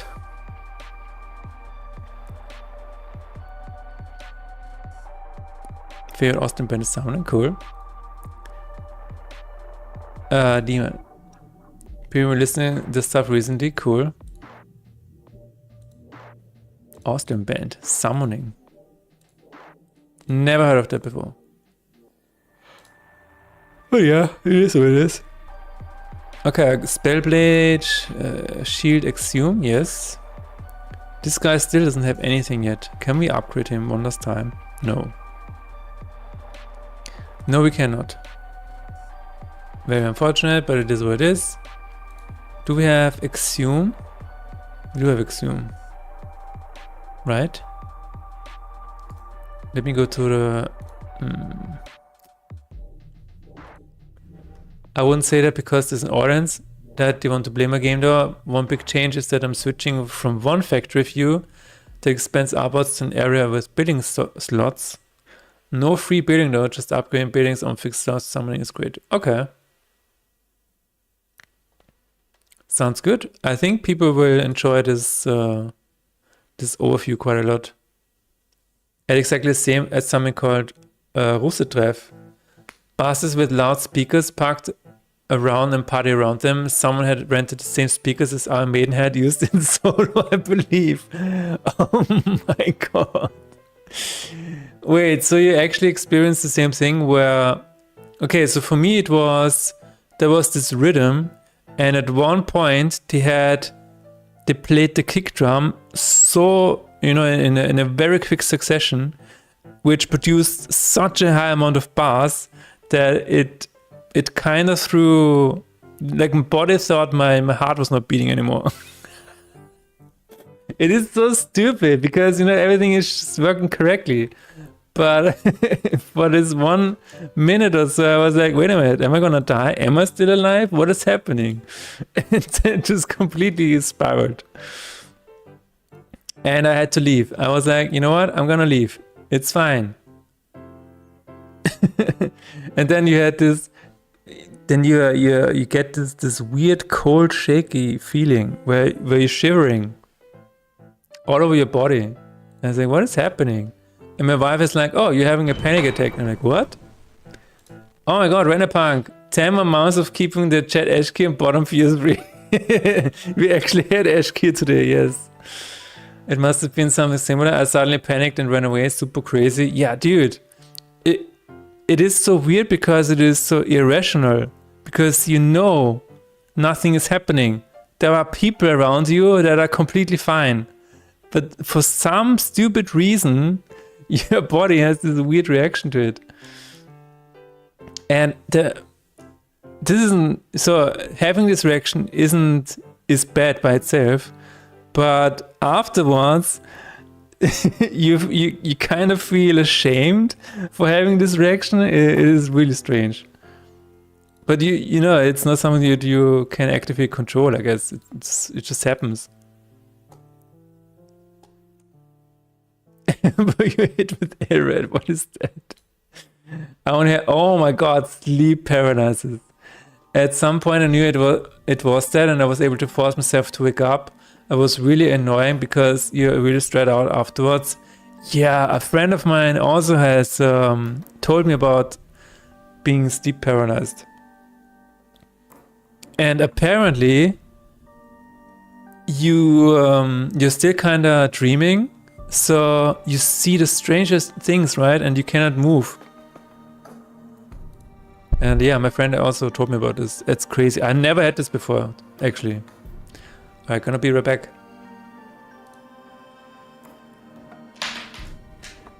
Yeah, it's really messed up, yeah. Can you... So some people... Is it... Okay, is it the same as... lucid dreaming? Or not really?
Just pass way out of safe limits, I believe. Yeah, I honestly think that some concerts are a bit too loud. I know this sounds ridiculous, but it sounds kind of, well, of course. But if you go to an event and it is recommended that you use earplugs, I think maybe it's too loud. Maybe it's not, maybe having earplugs is not the solution. Maybe it's just too loud. I don't know. It's kind of weird how it is. Wait a minute. Why does the broken spell have this view?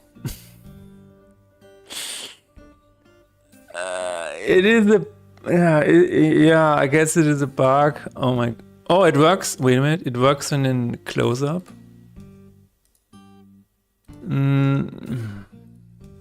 It's just a visual bug, though. Is it? Does it really count as bug? I mean, it is a broken spell. It is on point.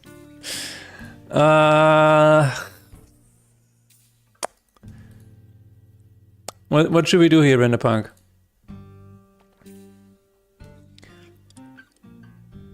Oh, the podcast is next week, Renderpunk. The podcast is every 2 weeks.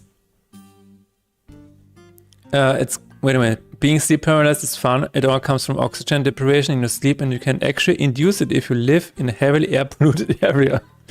Oh, okay.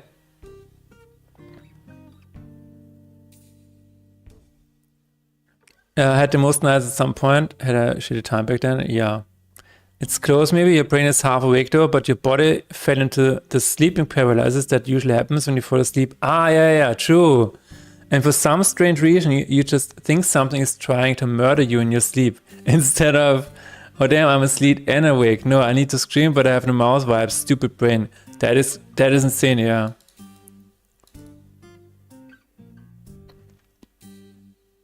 Source, me and my young sister.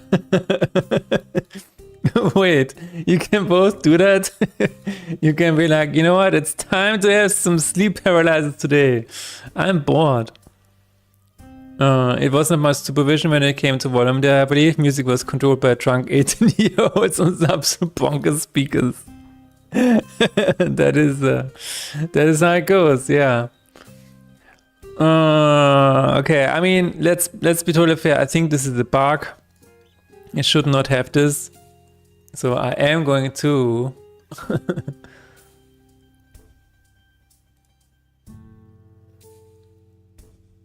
oh, I am going to give one gift tag over here.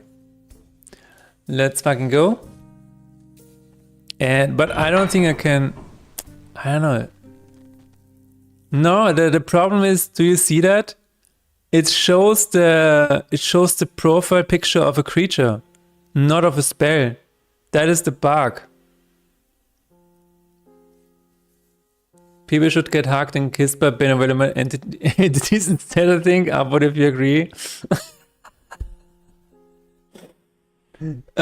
Sure. Yeah, you mean like in Ghostbusters, right? Yeah, that is a bug, yeah. Okay, let's for example, it also works when you open up the full view. This is what it should be like. I don't know. Let's I'm gonna keep this here. And I think it also works when I reload. Yeah, see? It works when I reload.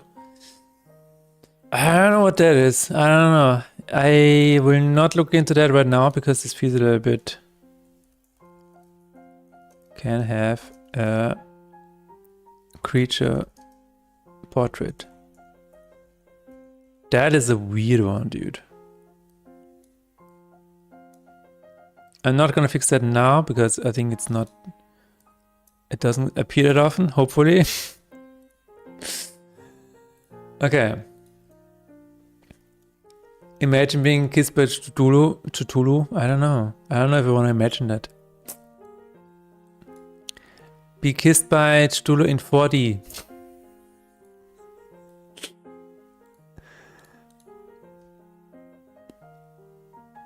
We were in Oslo. We were in the Fram Museum, and they actually have a 4D cinema. There's one piece in the history of the exploration part where a plane crashed, and then they scrambled to get it going again. They actually had to dig out, a lot of the ice to make a makeshift ramp to actually be able to fly again, which was really cool. And in this cinema, in this 4D cinema, they had this entire, this portion of, the plane crashing and people then digging around and then starting the plane again. This was all in 4D, and you were actually being shaken around in the seats, and you could feel the cold air while flying. That was really cool. I liked that a lot. Imagine playing Faith in Despair in 4D. Do you want to have a card with draw card? Yes, I do. Okay, let's see if we can win this. Term again, absorbs these buffs and transfers into this creature. Oh my god. How about no? How about no? Okay, there you have it. It's vacuum up everything I have. Creature played. Exodus, okay. Weak and flood.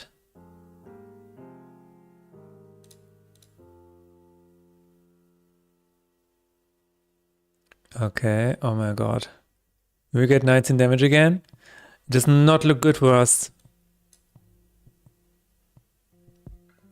We do have... Wait, we do have Exhume here. So let's keep my hand full.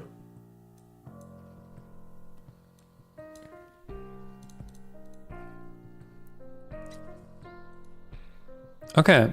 Oh, no, it has... Nah! That is evil. That is actually evil. Kava, you're back. Okay, I'm gonna... Okay, I don't have anything in my... Oh my god, dude, this is crazy.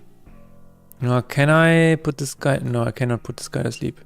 I'm gonna try this. I'm going to draw a card.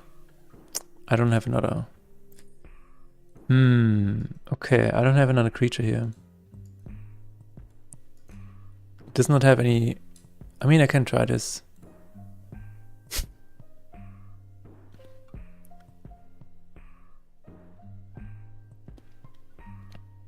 It is actually insane how this is absorbing everything. No, this guy has Exhume.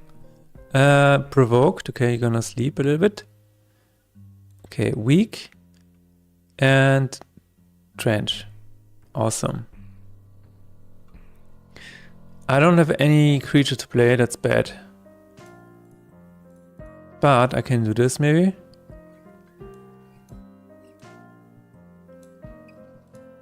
To do a little bit. This might be difficult. Also with the Exhume going on here.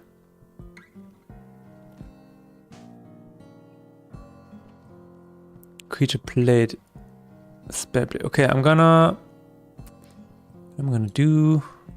I don't know. Just pray, I guess. This has... Okay, I'm gonna try and beat this guy. Come on. 9 health left, okay. Oh my god. I can try...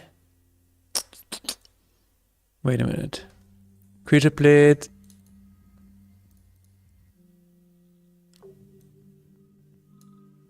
Out of my... Oh my god, yeah, I think I'm dead. Resisted. Spill played. Yeah, I think I'm dead. Very unfortunate, but it is unfortunately true. Oh well. Unless I have Exodus on a spell. I don't. Oh, it just resisted because it has resist. Is that true? No. 1 HP, yeah, I'm hanging on by a thread. What else do we have here? Oh, just broken spells. I can... Wait a minute.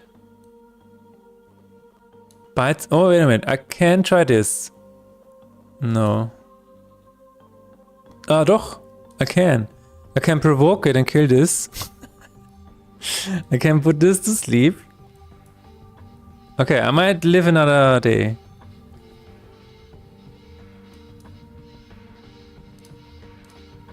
Let's try that. Okay. We might live another day, we will see. Oh my god, creature played Exodus? You must be joking. Okay, I'm going to put this guy to sleep.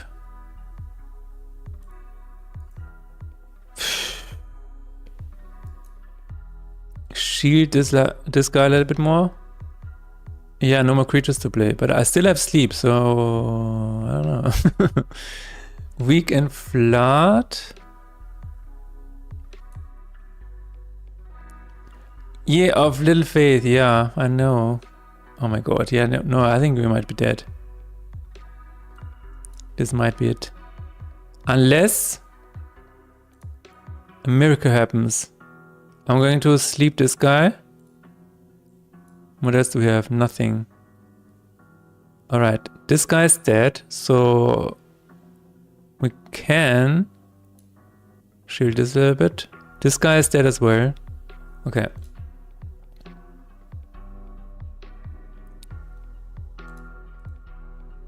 Draw a card, please. Oh, there it is.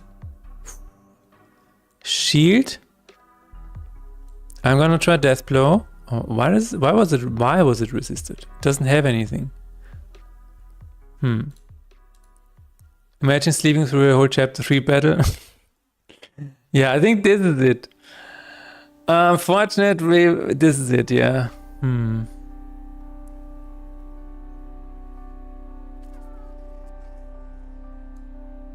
This is it. Very unfortunate, but it was a good try. It was a good try. Oh, I lived because of last night.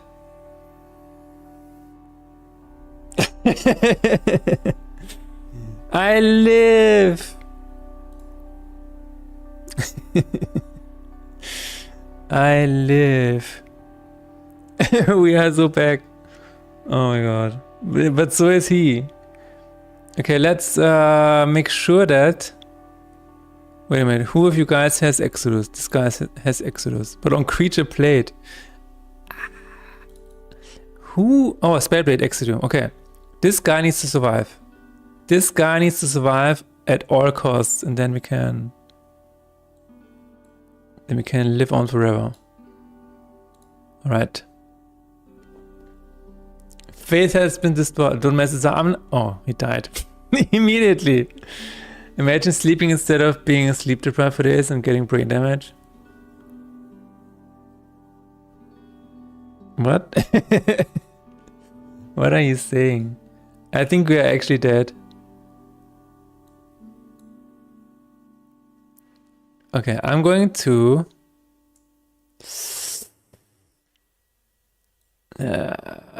shield.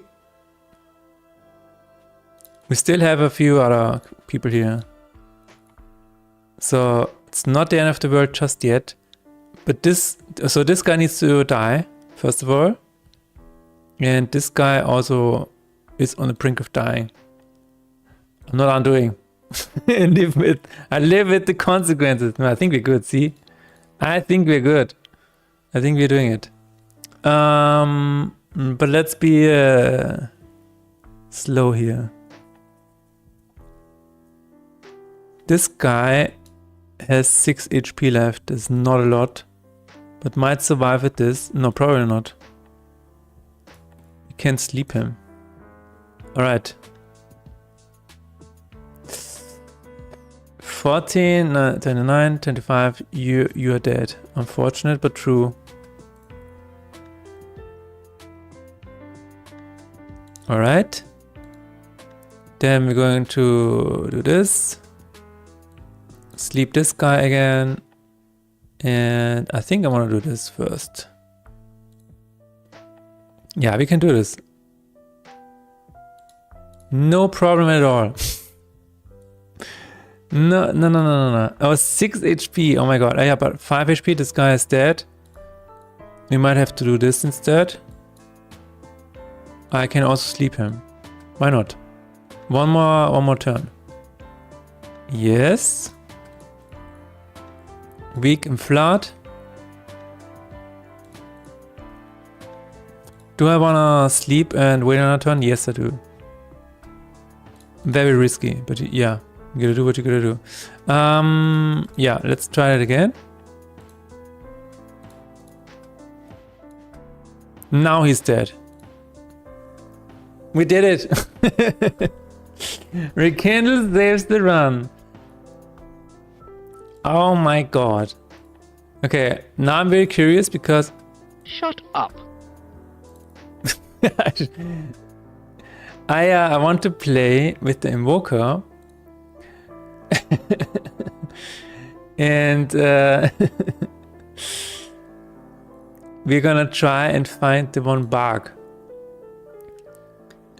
You're not really sorry, are you? You're not really sorry. Okay, we're gonna find the one bug, hopefully, maybe, where some of the Lakama appear to be in the inventory, but they're not shielded. Sure. Enemy blooded weak. Shield. Okay. Lane bound defender. Doesn't really matter because we need to do this all the time. We need to summon a lot of automatons. So we need to get some kind of chain going. Enemy take void.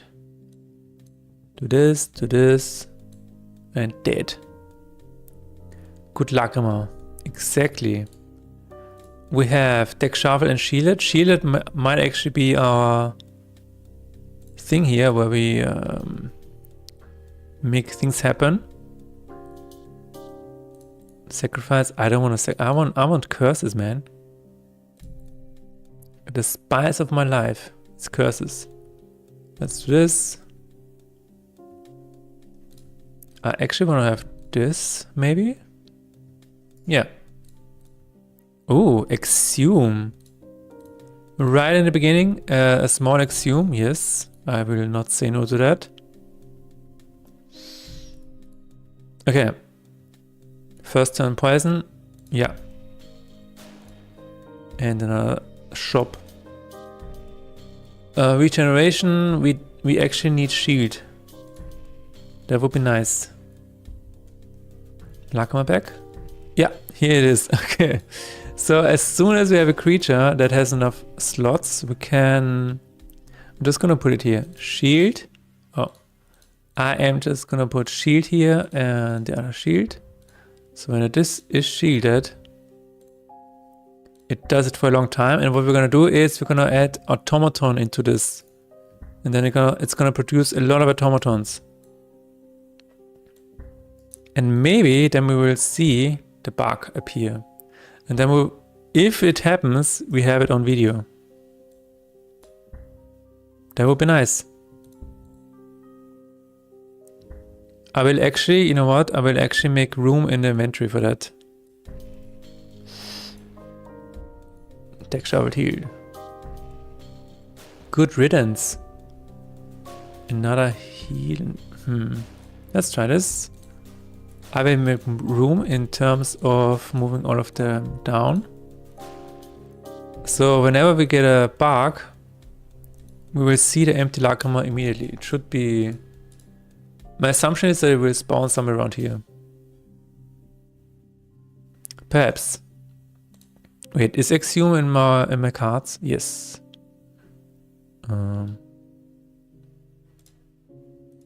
Okay. Let me update somebody or something. We don't have anything else here. Just get a Lakama pack. Damage taken. My god. Damage taken. We need more slots. Can't wait for October to finally board my flight to Bangkok. Yeah. Gamescom Asia promises to be awesome. Let's hope it is, yes. I will keep my expectations at a realistic level and we'll just say that, I don't know, we will see what happens. I will be there to have fun. That is all I can do. Is it actually gonna spawn at him? Wait, no, what? Ah, yeah, it didn't get damaged. That's cool. But this one did. Offering. Maybe it's because of offering. I don't know. We will try a lot of things. But at Gamescom Asia is gonna be interesting. I have recently talked to one of the organizers again, and he once again confirmed that everything is going to happen. We have enough people to attend, so the event is actually coming through, and I will get more information in the future. And yes, we have enough tickets for you, Renderpunk. So yeah, you will get a free ticket, so you can stand at the booth if you want to. You can do business.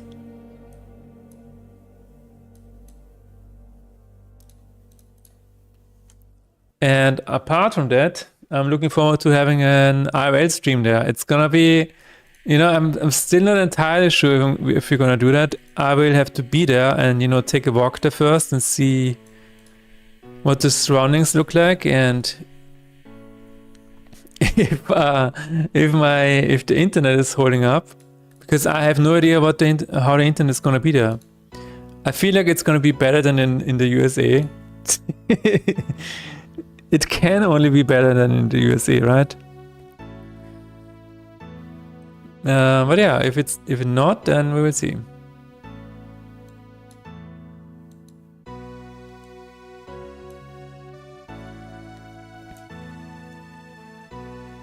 Yeah, I think first of all, it's gonna be really exciting. My friend actually, so his family is there, he is living there. And so he might actually take us around. I don't know. A lot of possibilities. A lot of possibilities. I was also thinking about reaching out to streamers there, but you know, it's at some point we just need to get there and then figure things out from this point. Just take it slow and easy.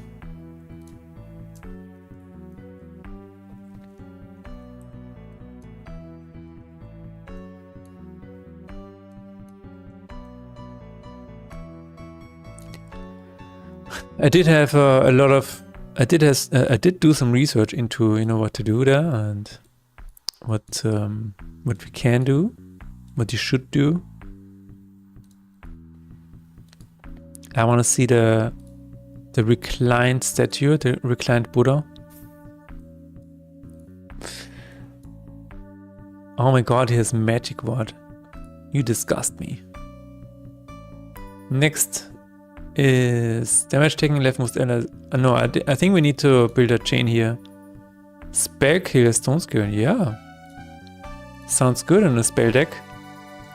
So what we need to do is we need to keep upgrading our guys here.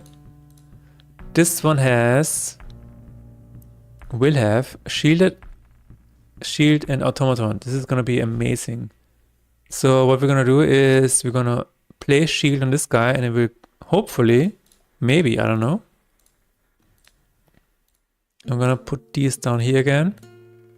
Maybe it will spawn the bug where we have a Lakama that doesn't have any name. It actually sounds kind of ominous. It sounds like it could be an Easter egg. I think what I also want to do is maybe have a heal spell here. Why not? It cannot hurt. Also maybe this? Why not? Altar of Tears. Yeah, let's see what we can do here. All enemies. Sounds good. So if this guy has 5, we can have shield, automaton, all enemies. Sounds pretty damn good to me. You can only do it next chapter though. Reduce despair. For now. I don't want to do anything else here, I think. I'm good. Warcry. Yes. Okay, redraw, please. Oh my God, Spellblade Exile completely. Shit. Yeah, I should have undone this before that. It's gonna be fine. It's gonna be fine. You can do it. Walker on Alistair cannot do damage. That's true. Echo on this guy. I'm doing it again. Stop it. Stop it and get some help. We might actually die again.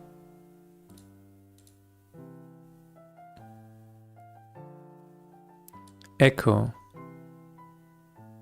Okay, I'm going to do this. So we have one less to worry about. But it might still be the end of us. Wait a minute. We have 7 and 7. That's okay. Converts phase to reduce bear. No, we actually need an automaton. That would be nice. Oh my god, Crotch is super high. Let's do that.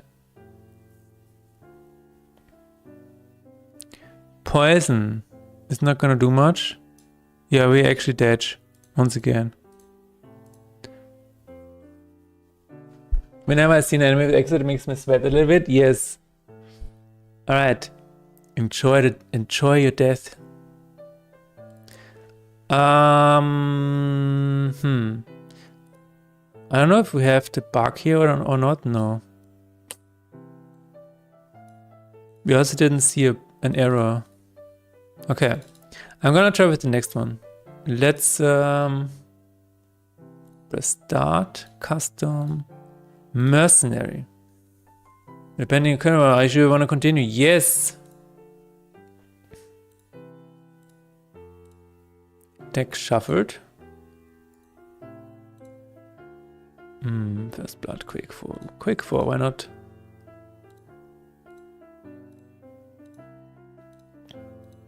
A little bit of shield, never hurt anybody. Okay, we need to... I think we need to get the recruitment up.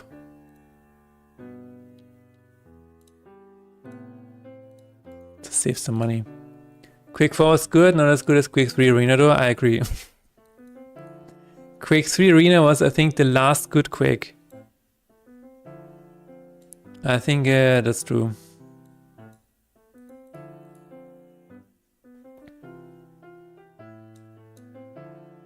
Actually, maybe Quake 1 was the last good Arena. Depends on who you ask.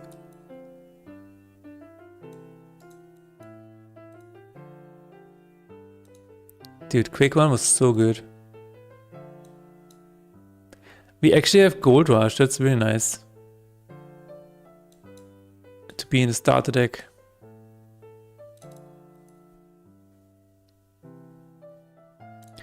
Bliss, oh my god. Reduce the spare cost, yeah we don't have the spare costs, do we?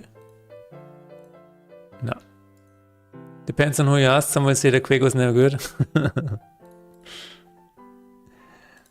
Heathens. Absolute heathens. What do you mean? Quake was never good. Super Mario was the best game ever made. Everything after that was trash. I don't know, maybe it's true. Super Mario came out and everybody was like, wait a minute, I want to make games too. But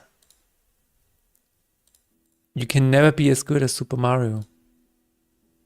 Isn't that sad? No matter what you do, Mario is always gonna be up there, laughing at you.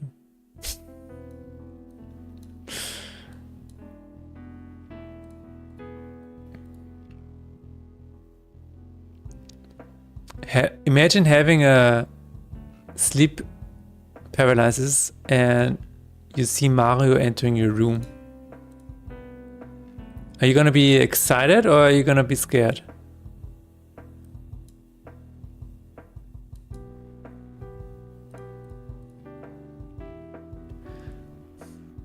I think the pact spell needs to maybe have more value, I don't know. So we need to be careful here to not run out of money. Please. Oh.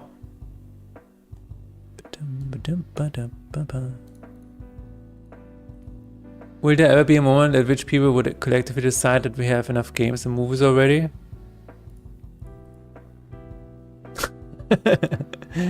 I like that. That is a good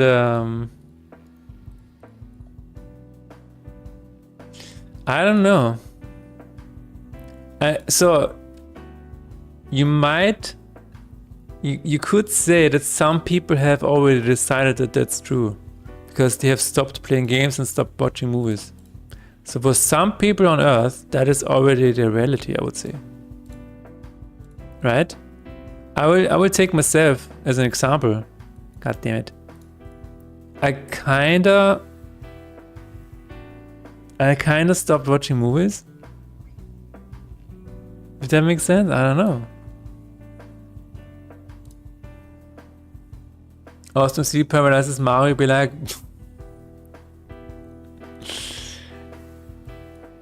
I don't know, But yeah, but I do play games. I still play Slay the Spire 2.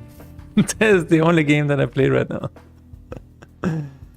Give me a new car, please. No, okay, fair enough.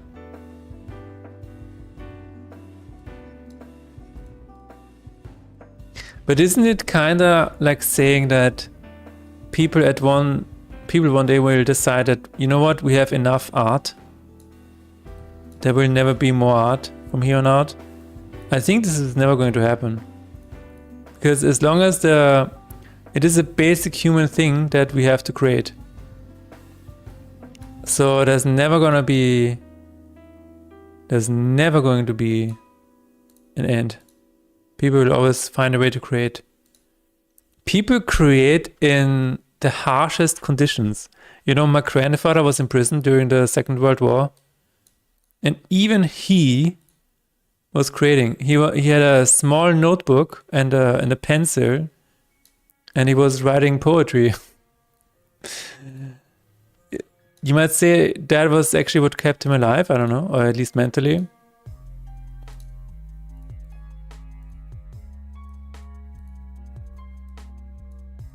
So I think, yes, some people might argue that, you know what, now we have enough. But people who have to create because it is part of their identity or because it's part of how they, I don't know, survive on a daily basis, they will never stop creating. We collectively decided that there's no more new cuisine, no more dishes will be invented. Am I tweaking?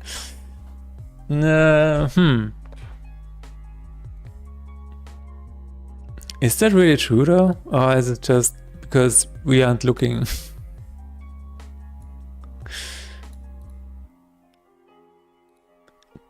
Can you even compare it? I don't know. Can you compare food with art? For some it might be the same.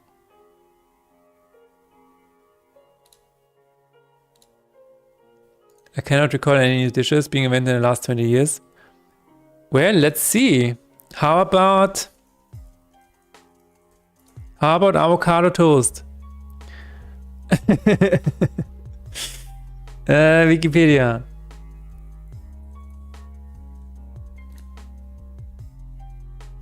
Avocado toast became a food trend in the 2010s.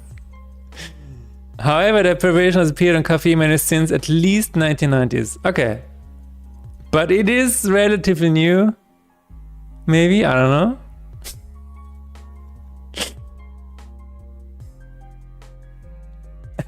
2010 was 53 years ago.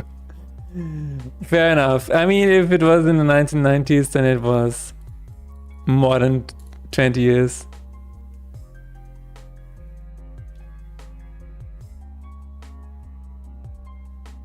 Young people order smashed avocado with crumbled feta on 5-grain toasted bread at $20, $22 a pop and more.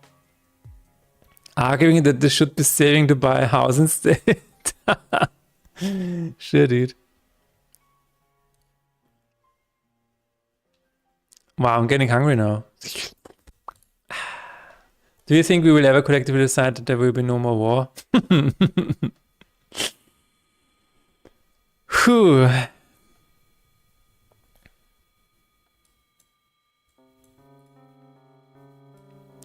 I wish it were the case.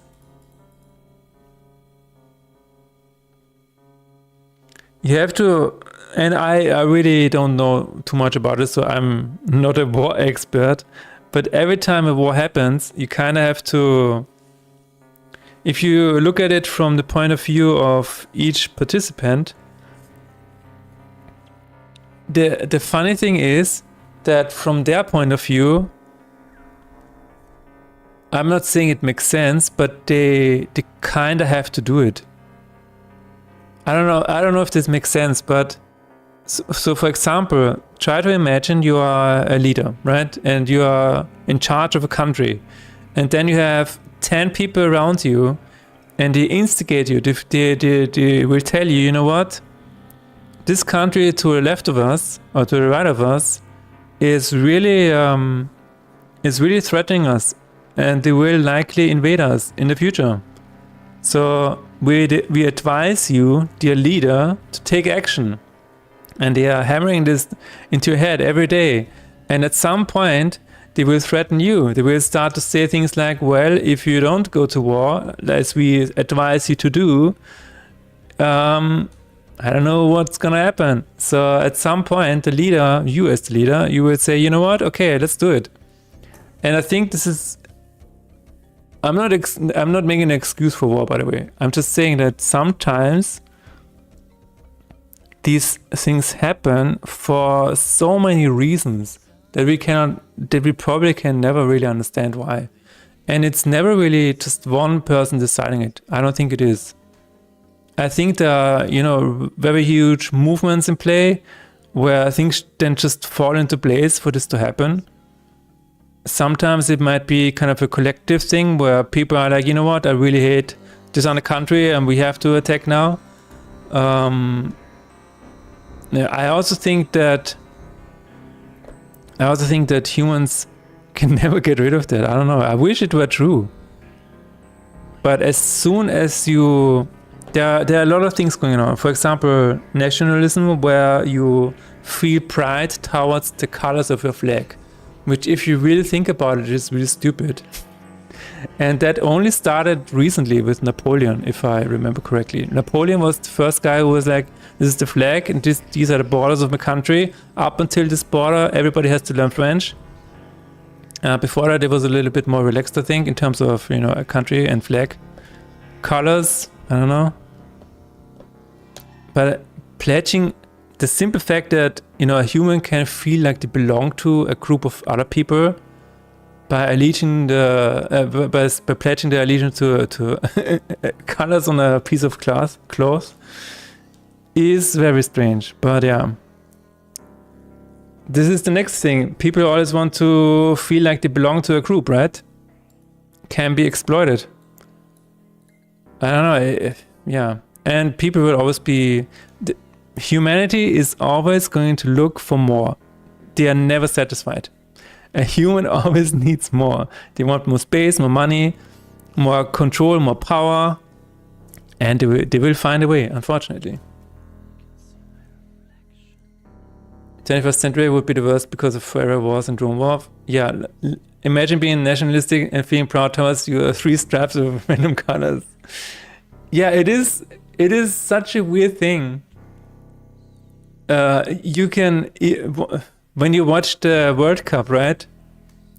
It is, people are walking on a field of grass, and sometimes there are players that aren't even in this country. I don't know, or I don't know how strict the rules are.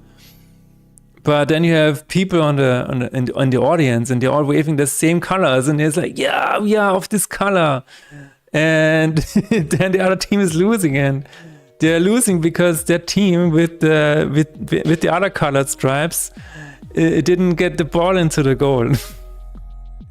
If you really think about it, it's really stupid. But yeah, this is what it is, and this is why. This is how people have found a way through propaganda, and this is in every country. Every country has propaganda to control the people. This is, this is your flag. Even here in Austria, the flag is everywhere. If you buy a milk carton, it says Austrian milk, and they have the flag everywhere. And it's like, they're really driving the fact home that this is the country that you belong to. So if anything happens, if anybody says anything against Austrians, you'll be like, wait a minute, they are saying something against my people, against the people that have the colors on my milk carton. I'm gonna go to war. I don't know. It's just Austrian milk. Here we go. Yeah, this is the long answer to that question. I think this is a really good question, first of all. Will we ever be able to decide at some point, you know what, we have had enough? I don't know. I wish it was true. I honestly think that if you live in Vienna right now, you're seeing, I don't know if this is correct, I think it is. But for example, in Vienna, in Austria, you're seeing the longest time frame of not being in a war. I don't know for how long, or if it has been a longer peace period in history. But for some countries in Europe, it has been peaceful for a strange number of years, if that makes sense. Like historically seen, we should already be in a war again, which we kind of are, you know, with Ukraine and Russia, I guess.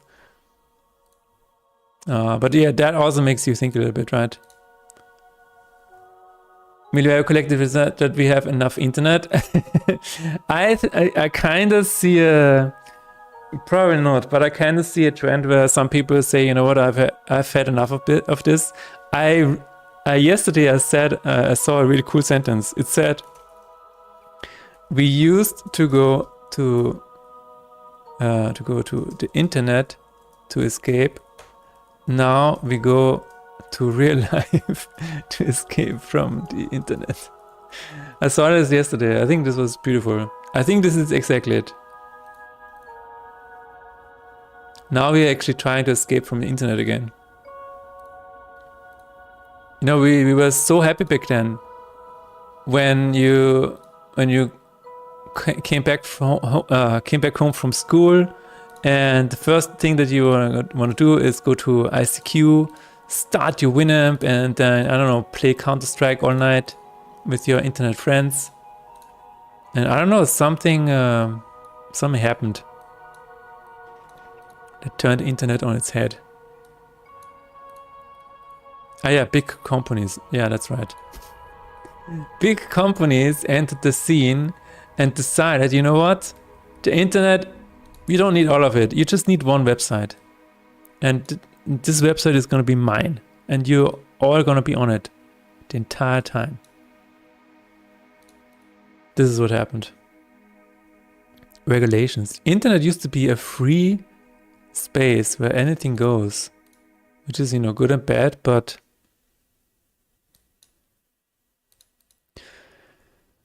I guess what we need is John Evans' philosophy coming true with the lyrics from Imagine. The internet is for, which one website are you talking about? No, I'm just saying, people, you know, like for example, Elon Musk is like, X or Twitter is gonna be the one page. You don't need any other pages. And you see that a lot of people are just flogging towards these big pages, you know, YouTube, Facebook. It's like, did you know that there used to be like so many other pages that people went to, and now it's like, I'm going to Instagram, YouTube, Facebook, that's it. Or Google. I don't know. I'm just saying that sometimes it used to be that we went to a lot of different websites, and now it's just big corporations want you to go to their website all the time, and they're doing anything possible to make that happen. Even if it means to, you know, use psychology tricks.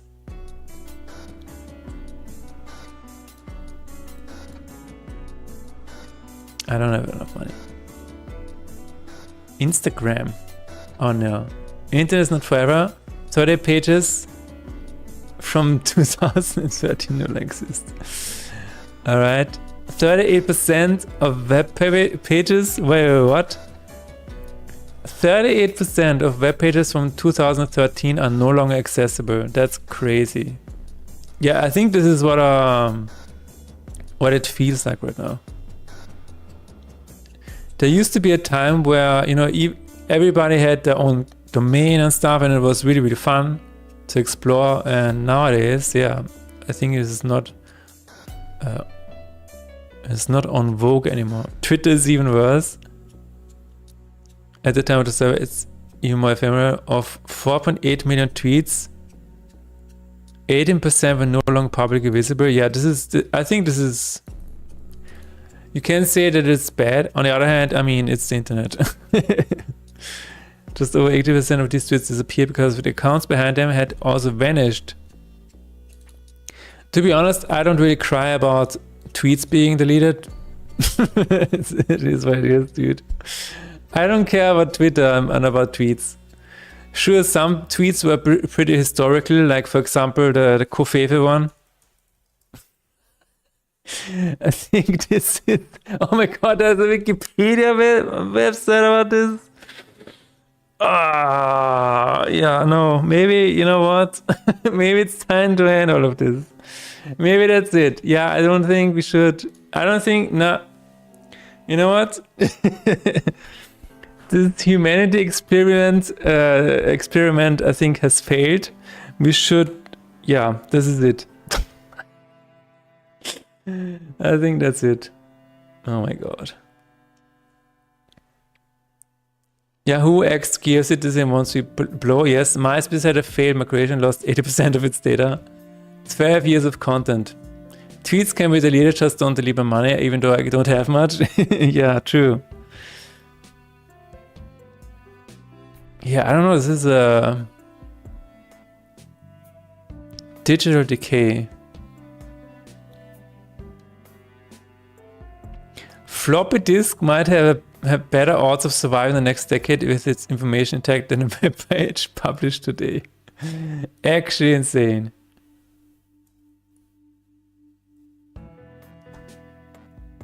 $500,000 government sites, 21% of those pages features at least one broken link.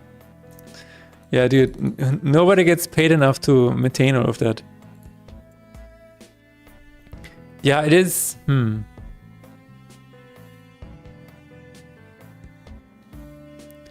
The death of the status update, while 55% of Americans stopped posting on social media. Oh my god. Yeah, I wish it was, I don't know. What does it say? Facebook and Instagram are addictive and need changes? That's true. How old is this article? Oh, recently. Yeah. Yeah. Okay. Oh yeah, this is actually insane. On the other hand,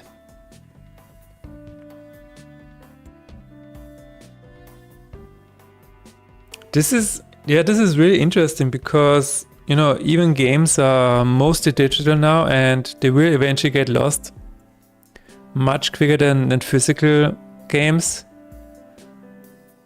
But yeah, I don't know what to think about it. I have not made my mind up about this topic yet. In terms of video game preservation. More than a third of internet is gone, dude. Yeah, it's crazy. Some people worry this all money stored is digital. What do you do with if it's somehow wiped? True. I'm not too worried, but it's something to think about. Absolutely. I talked to somebody yesterday and I don't know if that's true, but he said that Sweden has recently announced that people should have at least some sort of amount in physical money at home. Like, I don't know, 1,000 euros or something. Just in case the digital money is not available. I don't know if this is just a conspiracy or whatever. I don't know. But it is, yeah, definitely something to think about. Many personal blogs, journals, photos, music, thoughts, inspirations. Yeah, no, this is, I think it's really, you know, for example, MySpace, you know, MySpace also lost a lot of stuff. Newgrounds lost a lot of stuff, even though they had this Flash backup thing going on. I don't know. On the other hand, you know, Nobuo Uematsu said, it is alright if people don't remember my stuff. If people don't remember the music that I make.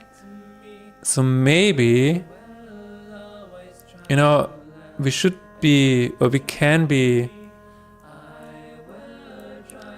we can accept that whatever we make is fleeting because we are ourselves fleeting. There was an example recently that I heard. You also don't remember artists from many artists, you know, from like 100 years ago. There are some big ones, yes, but how many of them you don't even remember? And maybe that should be okay, you know. Maybe it's okay that we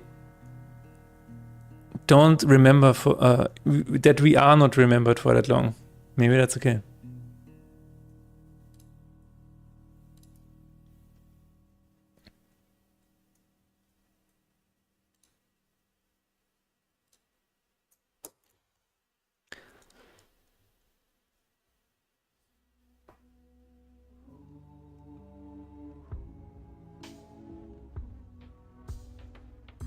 We'll do my hours at Marship stream.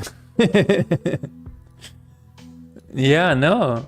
I don't think this is about doom and gloom. I think this is about a friend of mine recently did an experiment. He poured out a bit of salt on the table, and then he drew something really beautiful, you know, like a little bit of a beautiful pattern.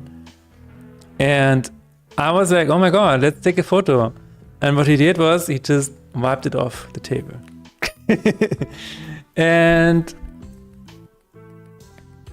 it was like, wait a minute, I wanted to remember this in a digital photo, which is like kind of doesn't help, right? And it kind of made me realize, you know what, I put way too much importance on permanence, because we are all fleeting, right? So what does it matter if I write something on my, you know, my website, and at some point, probably when I'm dead, nobody will keep this up anymore, and then it's also gonna be gone, and that's fine.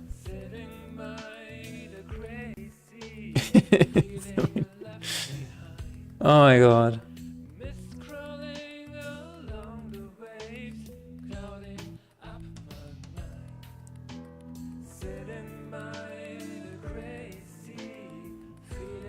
Mother stream fixing bugs and triggering existential crisis. Yeah, absolutely. It is what it is.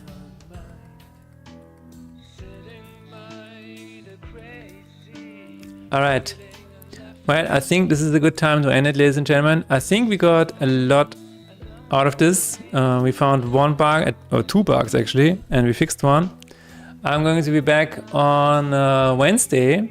And until then, I will maybe figure out if we can actually release this patch on Wednesday or not. We will see. Thank you very much for hanging out. And I will see you again on Wednesday. We're going to raid Temptic 404.